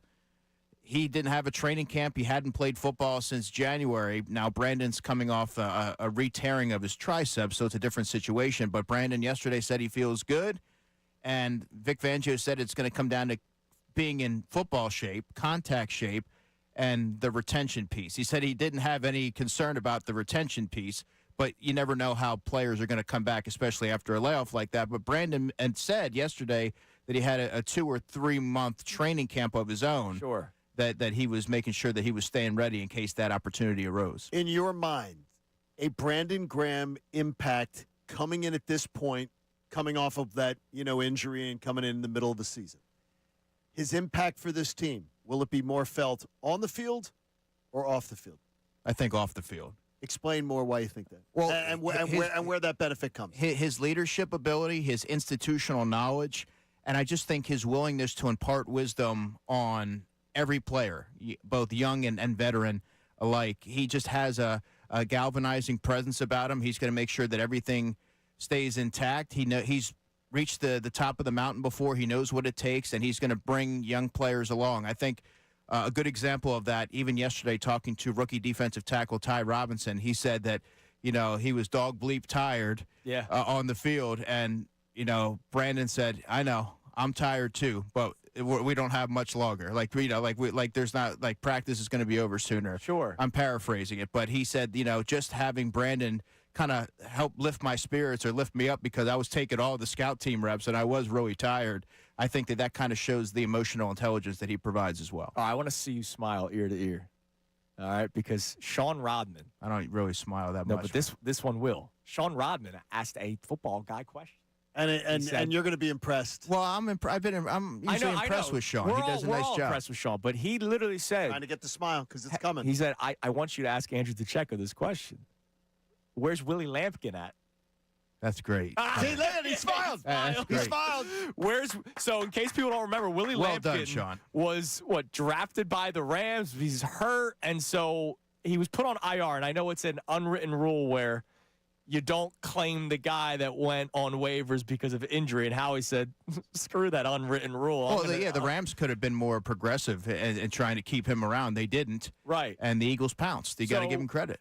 What's the latest with him? Because he went on IR, and that's the first time I've heard the name Willie Lampkin brought up. Yeah, well, I mean, he's around, but he hasn't, he's working off on the side field. I can tell you that when we're out there on the practice field, he's working with Miles Hinton and Cam Williams, who are also offensive linemen who are on injured reserve. But apart from that, there hasn't been much of an update in terms of his health. Now, I can ask him how things are going and how he's progressing whenever I do see him, but he wasn't designated for return, nor has there been any conversations of him doing so. And there's only a certain amount of players who can be designated for return anyway. It seemed to me when they acquired him, Andrew, that it was going to be a move towards the future where he can be a young offensive lineman that he can kind of develop, sit in the meeting rooms with Jeff Stoutland and the guys and really learn and add some more size to his frame. Yeah, they need help, the depth at the offensive line. Absolutely. They signed Sue Opeta yesterday to the practice squad. There you go. Former Eagle. All right, so we'll do your questions for Andrew in the 9 o'clock hour because I don't want to lose that. Give him time to just breathe a little bit and get him in here. But coming up next, I know you're a hoops head too. I didn't watch the game last night. I was working, but he still is a hoops head. I'm in love. All right. I put out a tweet. When Bob Myers got hired, I said, Morey stayed, and now two bright minds will be able to work together. And I got a lot of pushback on saying that Daryl Morey has a bright mind. We'll get into that coming up next. And, of course, more of your excitement, texts, and calls on the Sixers opening night here on 97.5 The Fanatic. Unfiltered with Ricky Bo.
aside, we have problems in sports right now. We don't. But there are issues with sports. A lot of people were wondering over the years how messy it could potentially get with leagues partnering with sports books, right? And the easy ability to make bets. And look. Wait. This doesn't even have to. We don't know that this has anything to do with sports. No, well, we don't. You're right. This could be this could be gambling the way that people did it the old ways. Yeah, it's just it's become clearly an issue in sports, and we already told you earlier this morning that Terry Rozier was arrested this morning as a part of the FBI sports betting gambling probe. FBI Director Kash Patel is going to actually have a press conference today at 10 o'clock. Well, Shams Charania now reporting that there is another person that's been arrested for allegedly, this is allegedly. It's still alleged. Chauncey Billups, who is the head coach of the Portland Trailblazers. Unbelievable. They had a game last night. Remember, they're the Jailblazers. He had a post-game press conference, handled business as usual yesterday, and he is now arrested for he didn't allegedly. know this was coming, obviously. No, of course not. But what we're finding out is more people are involved. This is not just a Terry Rozier issue. And it kind of really started a couple years ago when Michael Porter Jr.'s brother, oh my God, forgive me. Is it Jared? What was his name? Jonte Porter. Thank you. Jonte Porter, the brother of Michael Porter Jr. Everybody knows Michael Porter Jr. more than Jonte Porter. Jonte Porter, text messages were found, right, where he's saying, hey, I'm going to the locker room hurt. Wink, wink. I'm not going to come back in, right? So bet the unders and all that kind of stuff. And Jonte Porter is done. He's no longer going to be back in the NBA. And now Terry Rozier will no longer be back in the NBA. And this could just be the beginning of a lot of – you're saying your wife's watching the news? She was watching the news, and she said that the one reporter is saying that there is reportedly – the rumors are, there are leaks, that there are more people around the sport that could be getting woken up out of their homes and team hotels this morning before this thing is done. Crazy. There are a lot of owners, general managers, and head coaches holding their breath that will be holding their breath today. Because I'm going to guess they're going to do one swoop today. Well, no, they can't. Yeah, they're going to go. But they're not going to let this linger for a week. No. They've and again, when the feds come for you, they come for you with a 99% plus conviction rate. Right. So they don't. This isn't like they're throwing stuff at the wall, hoping. And many times, they're looking to get you to go, oh, well, let me tell you everything I know so then they can get other people. Right. So if they've got you dead to rights, they're going to get you talking. This is it's scary. And somebody, Mark Bentz tweeted this to me around 40 minutes ago. As of November 1st, upcoming November 1st, but it was official yesterday. Nicole Auerbach, college athletes and school staff can bet on pro sports beginning November 1st. And if the NCAA doesn't change this, I had it in tomorrow's notes already. If the NCAA doesn't change this, it is the stupidest thing ever. Because here's the deal. Even though it is still illegal, let's say, I don't know, you're a teammate of somebody's that got drafted. Right. Hey, you playing this weekend? How's that ankle? How you feeling? Just checking. Nothing to do with you. How you feeling? Friends they're still friends despite somebody getting drafted. NBA, MLB, NFL, NHL, it doesn't matter. A guy could get drafted and your buddy can still be on the college team and you can be on speed dial. Yeah, I think that's terrible. It's not smart. It's scary. And for anybody that questions hey, that was an odd play there, everybody has the right to it at this point. If a guy throws a pitch in baseball 10 feet outside, we're all going to think the same thing. How did that professional athlete throw the pitch that poorly? Yeah, you leave yourself open to skepticism. If a guy takes a bad safety, right, you can bet whether or not there will be a safety in a game. You can. If a guy takes a bad safety, you're going to go, huh. How about the quarterback in the Illinois game that ran into the end zone? Oh, yeah. in that game. Yeah. That affected the spread. That was a really weird one. Now, some of it could be like, strategic. To John's point, like these type of things, you leave yourself open to scrutiny. Because now it's just there. I mean, now you don't know. It's up for discussion now.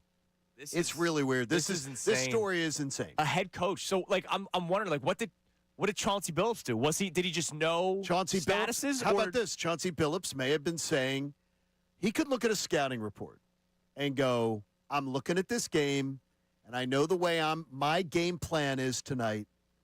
This is going to be an under game. I know how we're gonna play tonight. This game's going to be an under. Or I know some guys are a little more banged up, and I know my rotations tonight. This game's going to be an over. That's just speculation on my part, but those are things that a head coach can definitely control. But you know what happens when this stuff happens? Your speculation is fair. It is fair.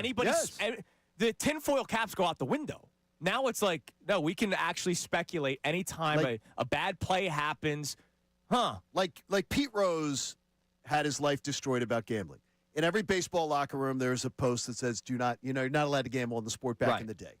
Pete Rose never bet against his team. He never bet on his team to lose. He never threw a game. The only betting he ever did in his team was to bet him to win. And he was vilified for it. If you find out about coaches betting over-unders, then they're manipulating games to win bets. So if they're involved in anything like that, throw the freaking book at them. Throw the book at them. By the way, speaking of Pete Rose, Jeff Passan just put this tweet out. An active coach in the NBA who is inducted into the Basketball Hall of Fame last year. Yep. Was arrested today. Yep. Can you get taken out of a Hall of Fame? I don't know about that. OJ's not out. Yeah, but OJ's not out. A little bit different. Whoa. I mean, it's not that. No. What's different is far more egregious. No, I understand that. So, and he's not out. So, no. Right, I understand. No, I don't think what I'm saying is, like, because his playing career is why he's in. He's not in for his coaching career. Sure. He's in for his playing career. No, you can't take him out. But I'd change that damn plaque. I can tell you this much. I'd engrave a new plaque, and I'd put it right there at the bottom of it. Yeah, because you can't celebrate him the way... No, you should put it right on the plaque. That's why I think... He's a stain on the sport of basketball if he's found guilty. Guys like Pete Rose, guys like Roger Clemens, guys like Barry Bonds, they should all be in the Hall of Fame with the plaque, and it should tell the whole story of their careers. I think sports betting in general has severely tainted professional sports. Now, we got something weird with the Billups story.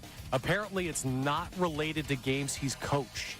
Wow, could be internal knowledge of other games. Yeah, absolutely. This is going to be a major issue. We'll keep you plays to what DeCecco just said. Yeah, we'll keep you posted on all of the latest updates with this story, these stories. Unbelievable. All right, coming up next, we'll keep you posted on everything. I do want to get into this Daryl Morey thing. It's Kincade Salciunas, 97.5 The Fanatic. Now on 97.5 The Fanatic Sports Update. A big-time opener for the rookie. I'm Connor Thomas, and the Sixers took down the Celtics 117-116 last night in a thrilling opener up in Boston, and it was a great performance by the Sixers backcourt. Tyrese Maxey and B.J. Edgecombe both had incredible nights. B.J. Edgecombe, a historic debut. Grimes picks up his dribble, goes to B.J. Edgecombe on a drive, hangs in the lane, has to shoot it, does, and makes it. Edgecombe with 32, the best ever debut by a Sixers player. A great call by Tom McGinnis here on 97.5 The Fanatic. Edgecombe finished the night with 34 points, the most by a rookie in a Sixers debut in history and the most in an NBA debut in 66 years. Tyrese Maxey, 40 points. So Sixers, a great night. They're off tonight. They'll have their home opener on Saturday against Charlotte. But big-time NBA news, currently developing story with Chauncey Billups and Terry Rozier being arrested by the FBI for connections to a gambling scheme. That's something that we'll be watching closely. The Eagles had a lot of players on their first injury report of the week, including A.J. Brown and Cam Jurgens. We'll keep an eye on that as the week progresses. The Flyers take on the Senators tonight at 7 p.m. up in Ottawa. You can hear that game live here on 97.5 The Fanatic. This update's brought to you by Bradford White Water Heaters. When you need a new water heater, choose one that's built to be the best. Choose Bradford White. I'm Connor Thomas on your home for the Sixers, Flyers, and Union. 97.5 The Fanatic and 97.5thefanatic.com. The 5 and 2.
And we got to update you on, if you're just tuning in, Terry Rozier was arrested this morning by the FBI for the illegal sports gambling because he plays in the NBA. Played, I should say. But then we found out that Chauncey Billups was arrested on allegations. Not official yet, not found guilty, but allegations. Now, there's some details to the story. And remember, too, Sham's report is illegal gambling. Correct. Chauncey Billups was arrested by the FBI in Oregon this morning. This morning, by the way. So what time? With 3-hour difference? Oh, no, they woke him out of bed. Yeah. They knocked on the door. Mr. Billups, get the hell out. He's expected to face charges related to an illegal poker operation with ties to the mafia. Oh, my gosh. Sources told ABC News that he and others had turned professional basketball into a criminal gambling operation. So Chauncey, I guess, had I imagine there will be other players or coaches or members of his staff that could be implicated. Yeah. Well, wait a minute, though. Who was Malik Beasley was being investigated. No relation to Beasley Media. Correct. Malik Beasley was being investigated. What happened to that? He was under investigation. I mean, he was under an official investigation, too. Yes, he was. Right? I don't know whatever came of that by the feds. So I think there's, what's going on with that? Because reportedly there are more shoes to drop potentially in this story. Yeah, I don't think he was active last night for the Pistons. Okay. This is crazy, man. Let me just double check that.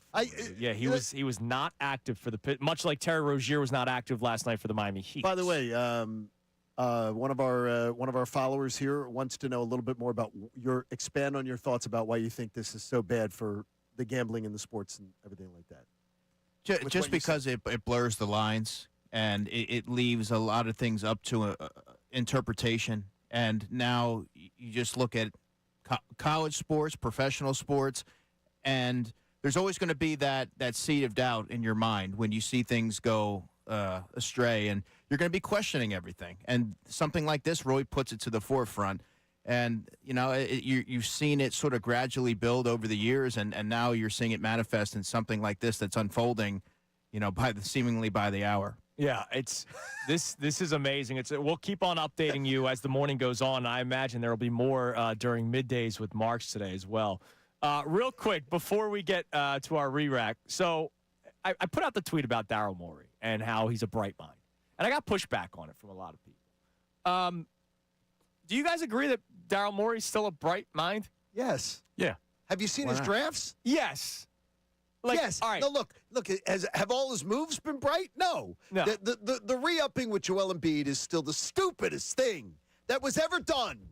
That was ever done for this organization. But in terms of evaluation, yes, and that's really what I base it on. Right, talent evaluation, he's bright as hell. Yeah. For everybody that tweeted at me saying, "No, you're not bright mind," do you like Maxey?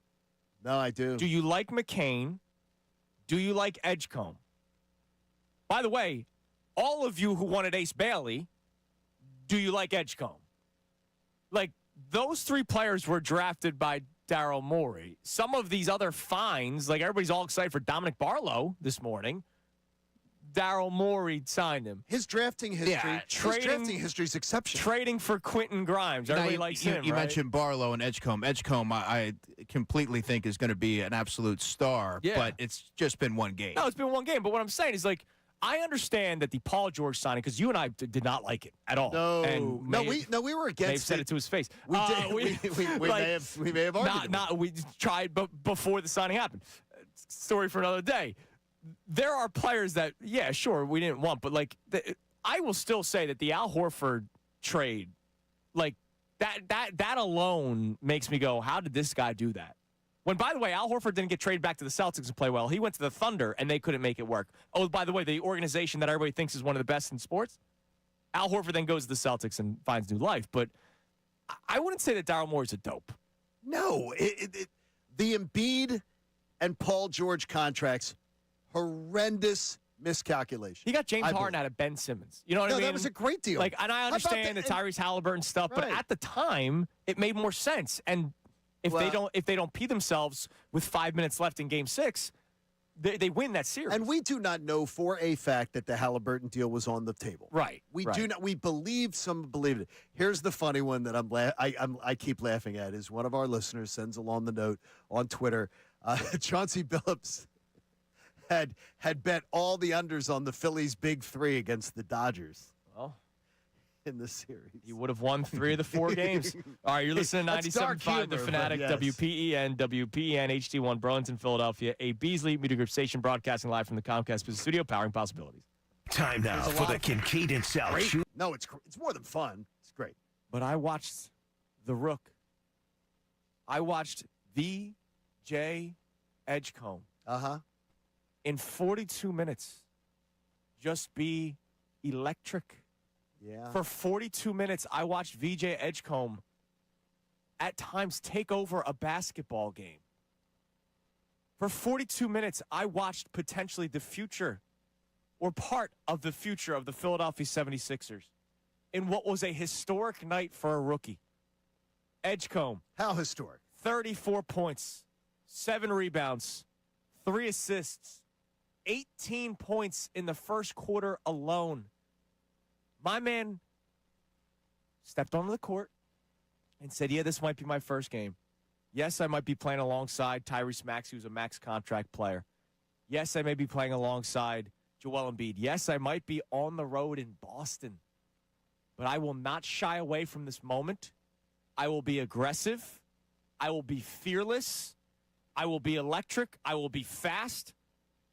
And I will be dominant. You're being hyperbolic, right, though, about it being historic, right? Tell me about it, Johnny. 1959. How about 6 years before I was born? Like, I mean, this is big. This is big stuff. Dude. This is unfreaking believable what we got to witness last night. Dude, I watched a kid. I love the dudes coming in. You even put it on the show sheet. That's all I wrote. If I could show people, I wrote down. Dude. That's how I started. Andrew really with some real in-depth stuff to get the show started. Well, because this is like Salciunas fandom is coming out. All right, not Salciunas radio. This is Andrew Salciunas, Sixers fan, has been his entire life. I watched a kid go out there, and when I put out a tweet yesterday, I put out something about aggressiveness, fearlessness, and talent. Okay. The talent is the key word because, John, I've watched basketball my entire life, right? All right. Everybody in the NBA is athletic, right? Like there aren't people that are at your local Y. Everybody in the NBA is athletic. Everybody in the NBA is fast. Everybody in the NBA can jump. Well, most guys can jump. There's some guys that obviously can't get over a toothpick, but there's a lot of guys that can jump. But when you can add in the talent to it, that's what makes you a different basketball player. I have seen guys like KJ McDaniels during the process. Oh, man, look how athletic he is. That doesn't matter. Just because he can jump doesn't mean anything. Guys like V.J. Edgecombe that can do that can run the floor the way that he did, that can jump the way that he does, can play defense the way that he does, and can also fill it. And I will tell you right now, hand raised, everybody knew that this kid just on the break can be explosive. Everybody knew that in transition he's going to be dangerous. That part of his game, everybody could have known by watching any one of the YouTube packages about 5 seconds of it. If he had space, if he's in space, he could be really electric. What he did yesterday in the half court, John? Sexy as hell. It was sexy as hell, VJ. It was. Breaking guys off the dribble. Catch and shoot threes. Now, I don't think he's going to be a guy that's going to do a dribble step-back three. I don't think that's his game. That's what we'll leave Tyrese Maxey to, and I don't want to let Tyrese Maxey get forgotten. 40 points yesterday for Maxey. Well, can you explain this to people who might not have watched it with the same level of verve? I'm going to use a word there I won't use again today. Verve, that you're speaking of it today. Why do you believe Maxey got 40? What did Edgecombe have to do with that? What do you think it did? Is it because to me, well, there's more threats on the court. There's so much attention now that is you're with guys like Edgecombe on the court. There's just your defenders' heads are on a swivel, and there's movement, and there's action, and there's interest. I found the Sixers offense for most of the Embiid era, boring. There ain't nothing boring about what I witnessed last night, No. and I did not get to see it in its entirety because I was out at the Temple Hall of Fame night. All I can tell you is I listened to Tom McGinnis, who I thought they were going to need the paddles a couple times. Sure. How excited he was. Talk about excited. Yeah. He's right out of your DNA pool with this. John, I'm telling you right now, you missed the theater. No, I didn't miss it because I went back and I tried to watch. But I mean, it's all I can tell you is that I found a lot of the Embiid era offense extremely boring. Like put me to sleep boring. I loved what I saw. I loved the action. appreciated the art of Joel Embiid in his prime. But I don't like ISO ball. But what I saw yesterday was unbelievable. Connor, I need to hear it. Please, I need to hear it. I need to hear it. All right, I was thinking of my man last night, watching the game yesterday. I just need to hear it. I got a lot of people tweeting it at me yesterday, which is something that makes me happy, John, because that means there's excitement in the air for the Philadelphia 76ers, which we have not had in quite some time. I've said to you a couple of times before the season started, John, that the vibes going into the season we have not seen in a long time. No. One of my big storylines to follow this year is that maybe the roster you started with will be the roster that you finish with, the majority of it. You did a big thing on this on post-show headlines if anybody missed it yesterday. Think about it. When is Ben Simmons going to get traded? When is James Harden going to get traded? Everything was a work in progress. Last year, all right, we have a really old roster. Don't worry, we'll make changes in season. I watched a team yesterday step on the court that maybe there will be tweaks to, but not a complete overhaul. So we will react to the excitement of VJ Edgecombe all day today. The rookie, 34 points, 7 rebounds, 3 assists in 42 minutes. Tyrese Maxey, 40 points yesterday and 6 dimes. You got guys like Dominic Barlow playing well for you yesterday, 13 points, 8 rebounds, and 5 assists. And something lost in all this, too, for people who didn't watch the game or listen to it here on the Fanatic, they had a horrible third quarter. Yes, they did. I mean, a wretched third quarter. Celtics outscored the Sixers 35-18. And I think that when I was in the car, I think the Celtics went to the foul line like 16 times or something. It's like they were constantly on the foul line, and Tom McGinnis was losing his mind about how much they were getting to the foul line. And to me, for them to win that game in the first game of the year in Boston, wow. That to me is just, you talk about it, vibes, excitement, the interest. That's the kind of thing that starts to win people over. So I have 2 questions for the audience today at 610-632-0975. One is what? For the people that watched, and one for maybe people that did not. So the question for the people that watched, did we see a passing of the torch last night? Joel Embiid, let's not ignore, did not look great yesterday. Now, as we all know, Game 1, right. Over the last couple of years, I don't want to use the term ramp up, but just to use it, Joel Embiid typically ramps up the first couple games of the season. He's not in that game shape, right? As a big man like that, we have seen it year in and year out. But the way that offense played yesterday, especially on the break, Embiid's not going to be able to keep up every single possession. There will be times when the game slows down and he will be in the half court and he will get his. But there are a lot of times where you're going to want to grab the rebound and go, and that's not going to be Joel Embiid's game. So my question, did we see a passing of the torch last night? That does not mean we're trading Embiid, right? cut Embiid. Yeah. No, but the style of play, it's not just the half-court offense anymore. Did we see a passing of the torch last night? And for some of you who did not watch, because I know a lot of people have been out, and I don't blame anybody, right? Because it's been rough watching the Sixers over the years. Okay. If you were someone who was out last night, when you wake up this morning and you see the box score, you wake up this morning and you're listening to the show and you hear the excitement, does a player like VJ Edgecombe bring you back in? I'm curious to hear from people on that because I don't know if everybody was in last night. So did we see a passing of the torch last night? And if you were someone that was out, are you back in? 610-632-0975. Coming up next, hear from the rookie after his debut. And there was something that happened during his post-game interview that I think is very important to point out. It is Kincade and Salciunas here on 97.5 The Fanatic.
fired up during the commercial break. Play that again, Connor. It's great seeing you get fired up.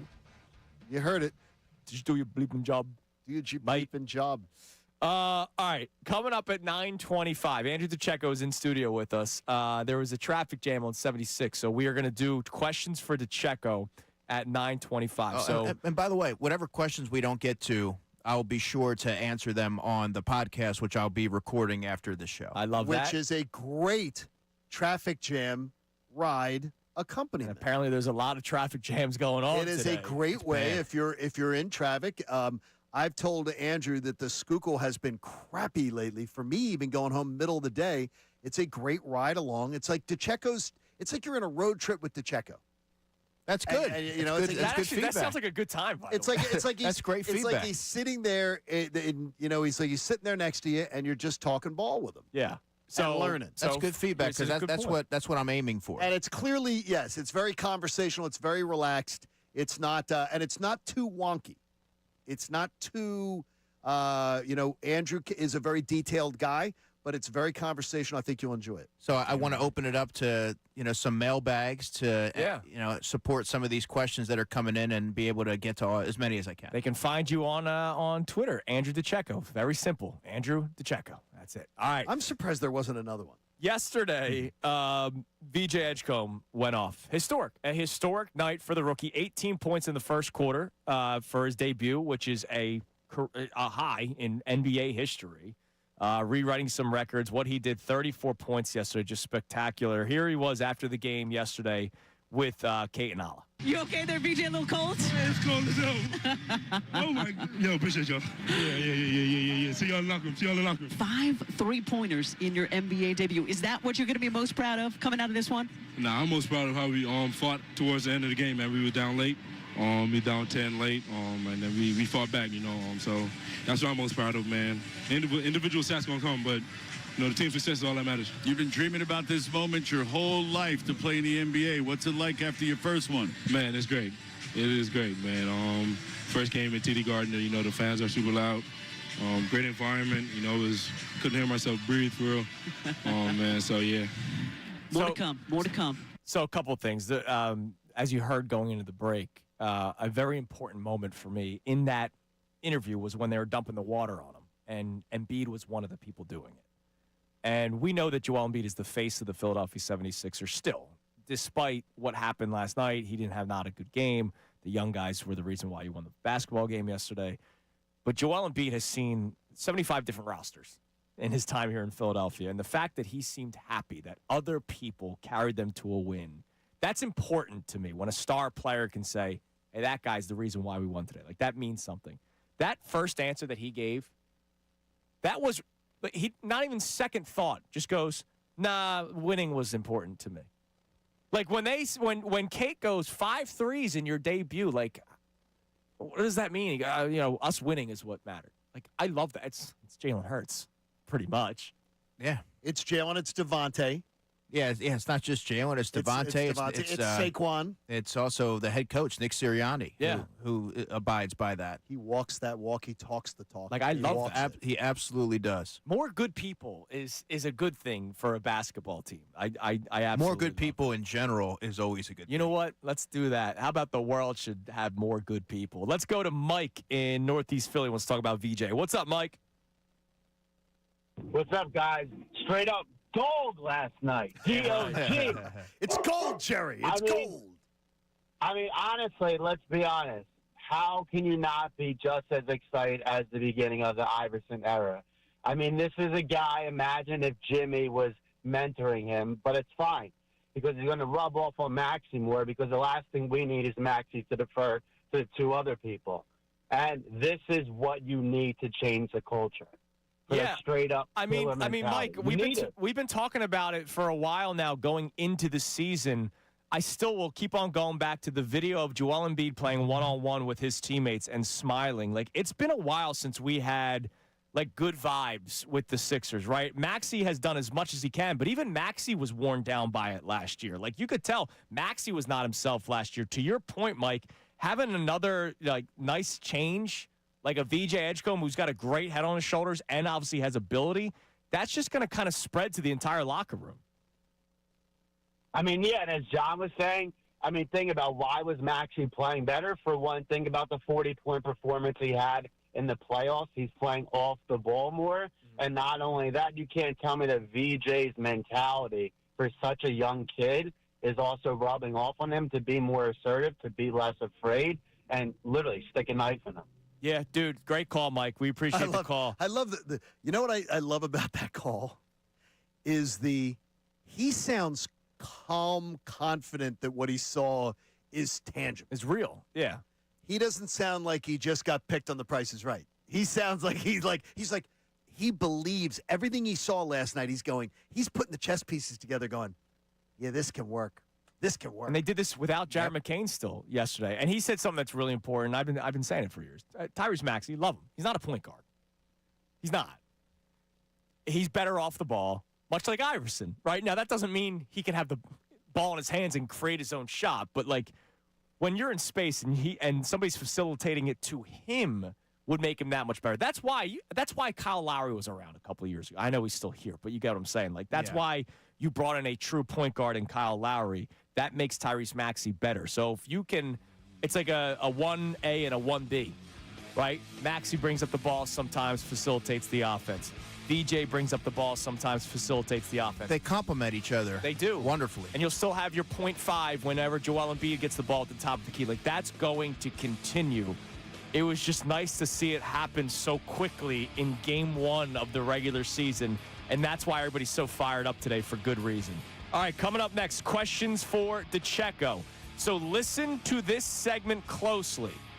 We will do Know the DeCecco at the end of the segment for your chance to win a pair of passes to the True Fan Tailgate with me and Philly Sports Trips this Sunday. So it'll be next segment. You'll hear it, and then at the end of the segment, I'll ask the question. It's Kincade and Salciunas, 97.5 The Fanatic. Now on 97.5 The Fanatic Sports Update. A historic start for the Sixers. I'm Connor Thomas, and the Sixers took down the Celtics 117-116 in a thrilling opener up in Boston last night. It was a historic night from the Sixers' dynamic backcourt. They made sure that they started 1-0, and a great call by Tom McGinnis here on 97.5 The Fanatic. Grimes against Anthony Simons, down to VJ. He jams it. A slot cut. He got it. He drove it and put it in with two hands. Edgecombe's first basket is a dunk. And it wouldn't be VJ Edgecombe's last basket of the night. He finished with 34 points, the most by a rookie in Sixers debut history and the most in NBA debut in 66 years. In other NBA news, the FBI going after Chauncey Billups and Terry Rozier today for alleged involvement in gambling, and maybe more to come. That's a developing situation we'll be watching closely. Tyrese Maxey was a force last night as well. He opened with 40 in his first game of the year. Sixers are off tonight. They'll have their home opener on Saturday against the Charlotte Hornets. Eagles had a bunch of players on the injury report this week, including A.J. Brown and Cam Jurgens. We'll keep an eye on them as they move close to their rematch with the Giants. Flyers take on the Senators tonight at 7 p.m. in Ottawa. You can hear that game live here on 97.5 The Fanatic. This update's brought to you by Macy's Backstage. It's a whole department inside your Macy's store where you can find the looks, all for under $30. With new arrivals every day, you never know what you'll find. Find a location at Macy'sBackstage.com. I'm Connor Thomas on your home for the Sixers, Flyers, and Union. 97.5 The Fanatic and 97.5thefanatic.com. There's a lot of fun. Attention, Delaware Valley. 97.5 The Fanatics on Phillies.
97.5 The Fanatic. Another arrest has been made. Damon Jones, who had a long NBA career. How many teams? 11. Are you kidding me? Cleveland, He played for Milwaukee, Miami, Vancouver, Detroit, Sacramento, Dallas, Boston, Golden State, and the New Jersey Nets. Long career, 11 seasons, was a coach at times, but he has not been tied to the NBA since 2016. So I'm going to guess this is more on the Chauncey Billups front. These guys arrested for allegedly having an illegal poker ring with New York's mafia families, according to CNN.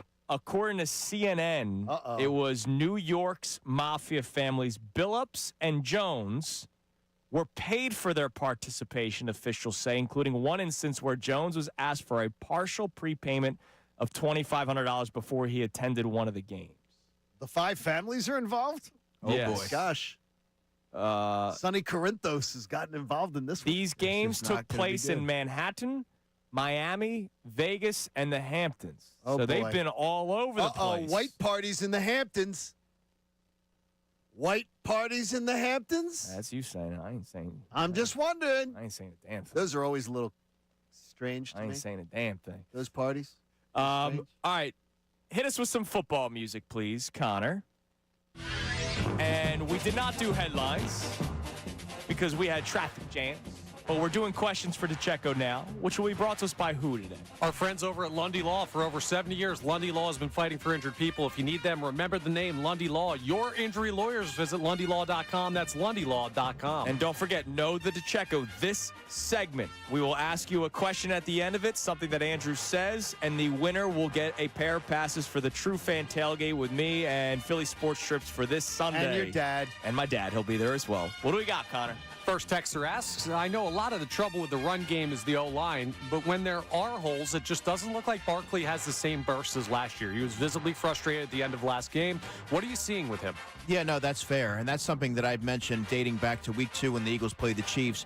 You could see that there are moments where he's pressing a little bit and not necessarily taking what's in front of him. And he's admitted as much after the game against the Vikings. When you're so accustomed to having these wide creases to run through and they're not there and you're trying to hit the home run, that's understandable. But it would serve him and the offense well to take what's in front of him. And the Eagles can do more to help him out from a formational standpoint. All right. What else we got? All right, this texter asks, Dan from Delco, Eagles have depth at the receiver position, so why don't the Eagles go to 10 personnel to spread out the defense to run the ball?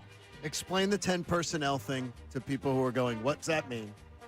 Yeah, well, they're trying to talk about putting 11 personnel, by the way, is having a third receiver, which would be Jahan Dotson. They're talking about going extra offensive linemen and things like that. So the Eagles don't do that because that's not something that they traditionally do. They like to have optionality on offense. They want to give Jalen Hurts options. They want to give they also want to give the running. They want to keep defenses honest. So that's why they don't do that. You rarely see that. You'll see more likely 12 personnel with 2 tight ends. You'll even see some 13 personnel, which the Eagles have done before, but you're not going to see any 10. That would be really outside the box thinking, but I don't see it. All right, what else you got? All right, this next texter checks in, says, is there a realistic option for secondary help that Howie has his eye on? And would you expect that to come more at cornerback 2 or another spot? Yeah, so the name Reek Woolen is a name. He's the Seattle Seahawks corner. That's a name that is often mentioned. But what I would also say is, you know, you have to temper your expectations with someone like that because it would only take a couple of weeks for, I think, a lot of folks to see why he was available. It's not a drastic upgrade over what they already have. I'm curious to see what Ja'Cory Bennett could do. But you mentioned corner. I mean, there's not going to be a lot of top-flight corners who are available. I think if the Eagles were to be aggressive at the trade deadline, edge rusher would be a position that they would look to target, even though Nolan Smith should be back in November. I loved Reek Woolen coming out of college. So did I. And he was great his rookie season. And then it just stopped. Like, it was supposed to be like the new era of the Seahawks defense, the new era of the Seahawks secondary. And then it just he never really, he never really took the next step. And he finished, I think he finished in top 5 for defensive rookie of the year. Yeah, then he started to regress, and now their top corner is Josh Jobe, former Eagle. How about that? All right, what else we got? This texter wants to check in on the NFC East and asks, is there a world where Jerry Jones actually lands Max Crosby? And if he does that move the needle enough to make the Cowboys any kind of threat? Well, it would if they were able to get him, but I don't believe that Max Crosby is going to be available. I'm pretty sure the Raiders They made came that. out and said they so, said that earlier this And week. why would you pay Max Crosby if you weren't willing to pay? Because you realize you might be an edge rusher doesn't make away. sense. Right, and maybe that Makes no that sense. bridge was already burned with Micah, and that was beyond repair.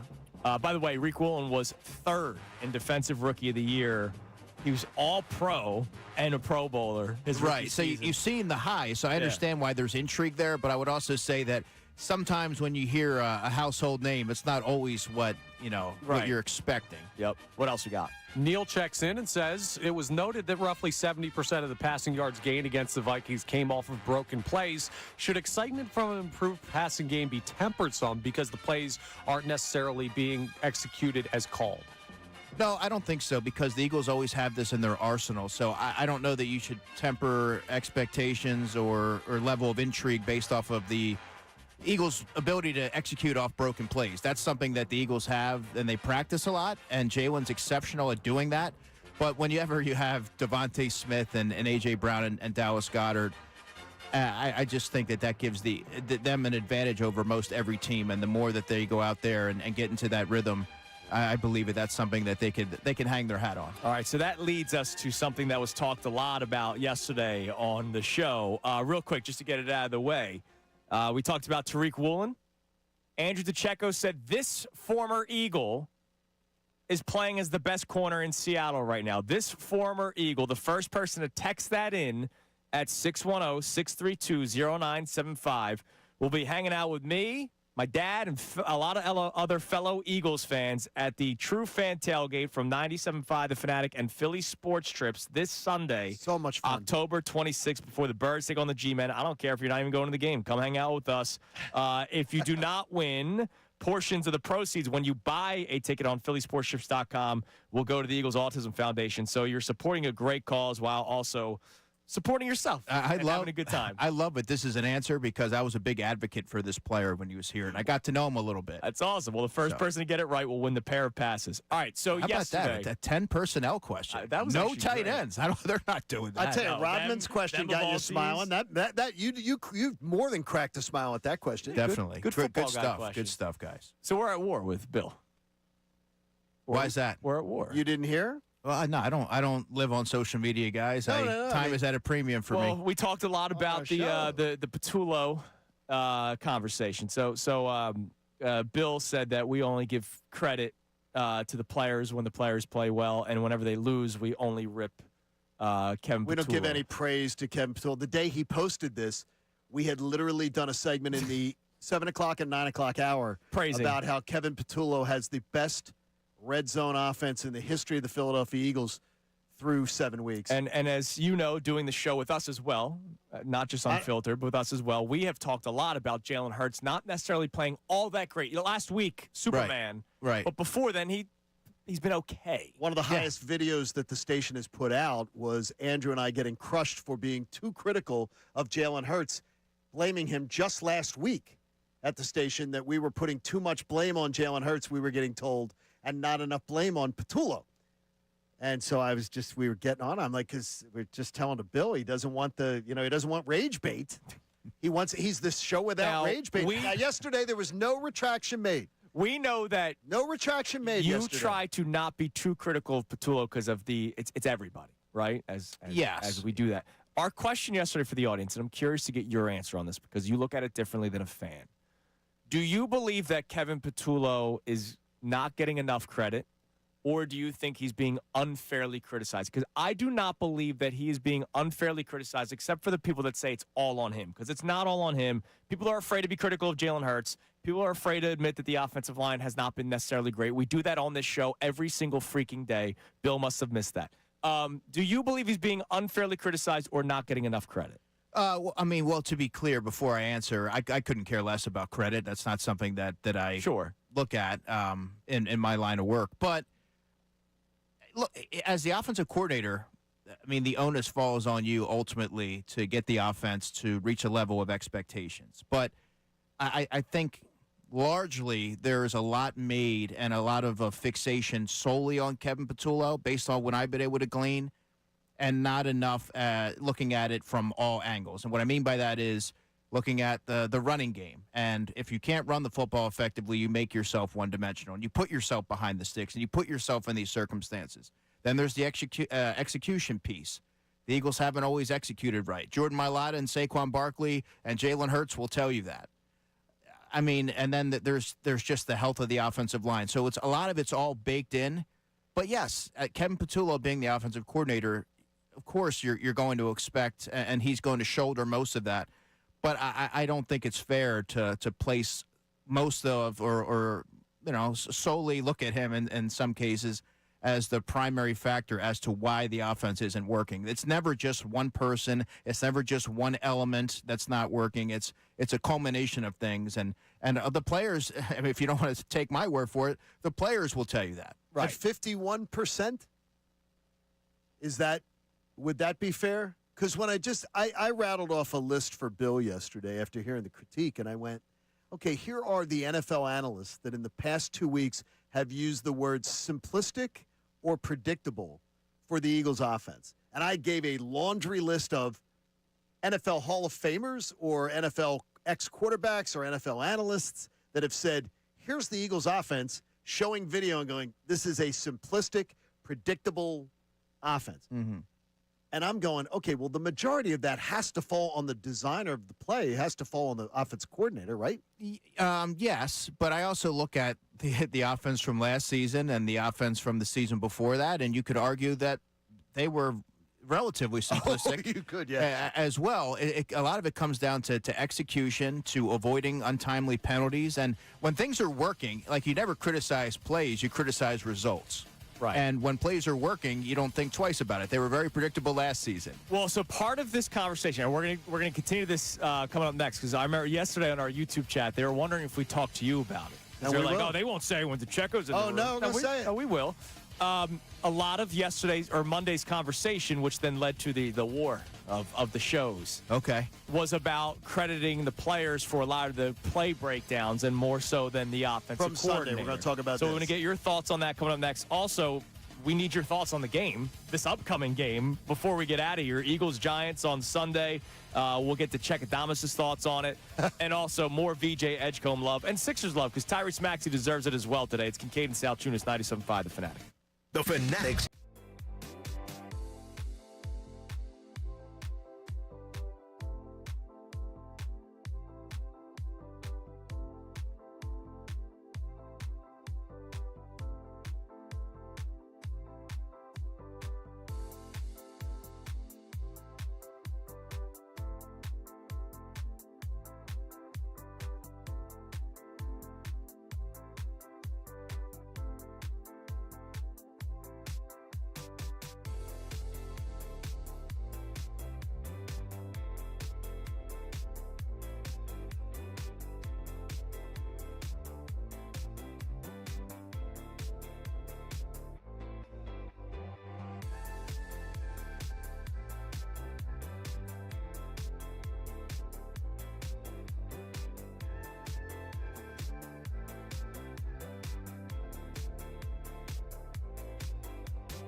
to talk about in Philadelphia, and I have to balance the FBI arresting people because of sports gambling and illegal mafia poker rings. Thanks a lot, Chauncey, allegedly. Thanks a lot, Terry, not allegedly. That one happened. My God. Anyway, Sixers had a great win last night. It's been a lot of fun. We're going to check a lot of text messages here coming up, but I want to get to this Eagles thing. So, by the way, the wars, it's all fun and games. Radio wars. All fun and games, it is. Yes. Seriously. So we were talking about, I was asked a question about who deserves more credit for the offensive performance on Sunday, the players or Kevin Patullo and the coaching staff. And I go players first, because you could make the case that the biggest plays were the breakdown plays, where I understand they practice it. Like, I know that. But, like, It was put in the playbook Wednesday. Patullo said so. What, the Devontae Smith? Yeah. No, I'm talking about like the AJ, the point, Yeah, I mean that's what good quarterbacks do. Right. So I give the player credit before I give the coaching staff credit. Especially when the player had to beg for it to be used. Well, that's the play action. Yeah, see, I don't get into the whole credit thing. I look at things holistically and what makes an offense work, and there's so many components to it. Sure. That players have to go out there and execute it. You have to have belief in your players based off what they're seeing, based off the looks, when to do it. You have to have a feel for it. And then Kevin Patullo has to call the play at the right time to be able to take advantage of it. So for all that to work, I mean, it takes a collective. Of course it does. Now, my thing is, look, when it comes to the coaching staff, the players themselves have talked about a lot of the issues, the predictability. Devontae, after the game. 7 players have complained in one way or another about we need to be less predictable. And by the way, the 7 players that can speak. Biggest names. Yeah. On the record have said something about it. But they also go out of their way at every turn to They do, but I think that's compliment. when you go, I have to say something so this gets changed, but I don't want to make it look like I want this guy to be fired or I want this guy. So I'm going to say something complimentary to him. And by all accounts, they all love him. Like, nobody's trying to get him fired. And they don't have to do that. I mean, well, that's you go back to, I guess, 2 off seasons ago, right before I think it was mandatory minicamp or something, where Jalen had, he could have said something to, glowingly of Nick Sirianni. He didn't. They don't have to say that. They choose to do that, and I think that speaks to what they see on the day-to-day, behind the scenes, in terms of preparation. They believe in the coach, and it's not something they feel compelled to do. They're doing it naturally. Here's something from Dan Orlovsky this morning from Get Up. Okay, this morning. From this morning. When were you watching? No, it's just Dan put it out, the content. Kidding. Weeks 1 through 6, Jalen Hurts under center completed 4 passes for 5 yards. Oh, my God. Weeks 1 through 6. By the way, lowest in the NFL by a mile. Week 7, he completed 4 passes for 121 yards under center. In 1 week. Now, they installed it.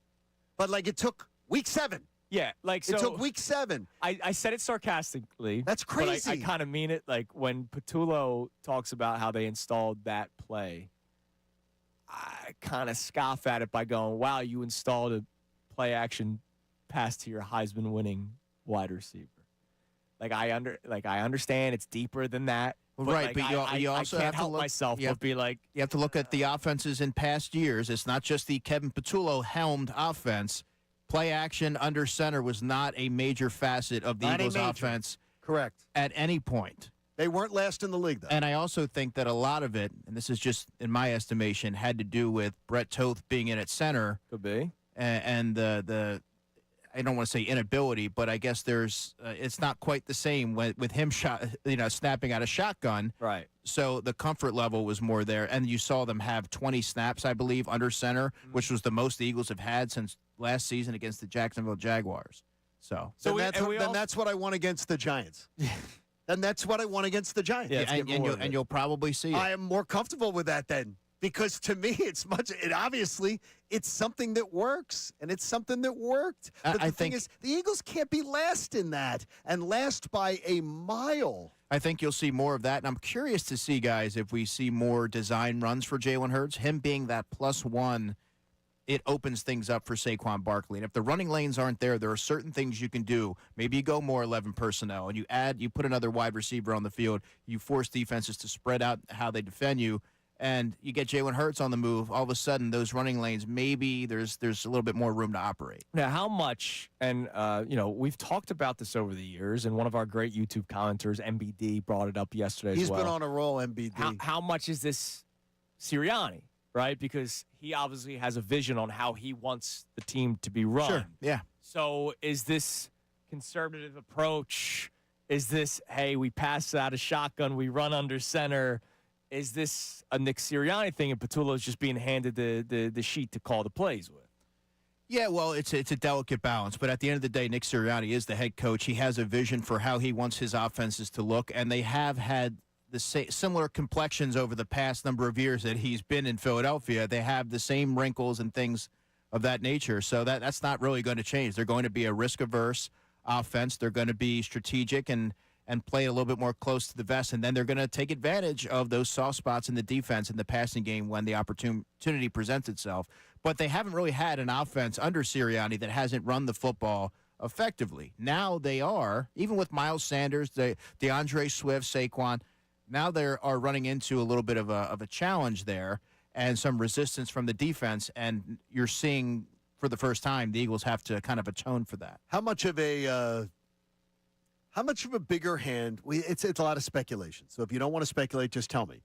How much more of a bigger hand do you believe he is having in the offense this time around, Nick Sirianni, compared to what he had when Kellen Moore was designing the offense?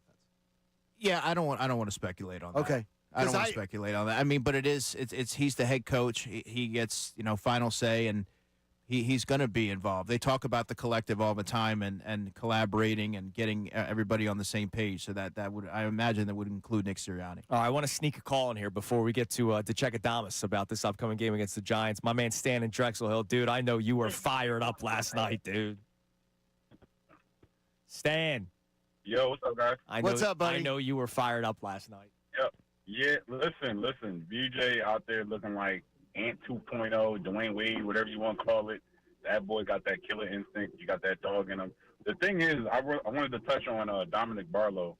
I thought he was huge as far as hitting the glass and just being a hustle guy. Oh yeah, dude. He was flying up and down the floor last night. He was like everywhere. And defensively, he did a good job on like Jaylen Brown. Had a key stop late. But the thing about Joel Embiid, I wanted to say that I feel like from a maturity standpoint, like you said earlier, seeing him happy for those guys, I really took it as him looking at it and saying, yo, this is night one, game one. I don't need to sit here and try to force something, especially when you two kids is cooking like this. Like, yeah, that's why when we had the caller earlier, Bug, saying, oh, man, he's got to have more than 4 points, I go, oh, yeah, he played bad yesterday, but you know what?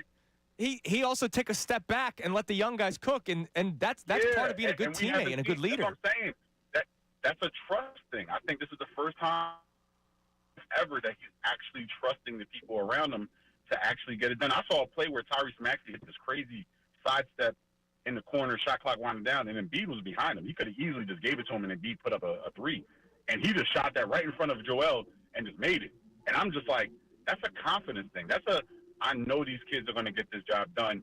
Let me make sure that I stay right for when they actually need me to really carry the load. So I really think just from a vibe standpoint, I think the vibes look good.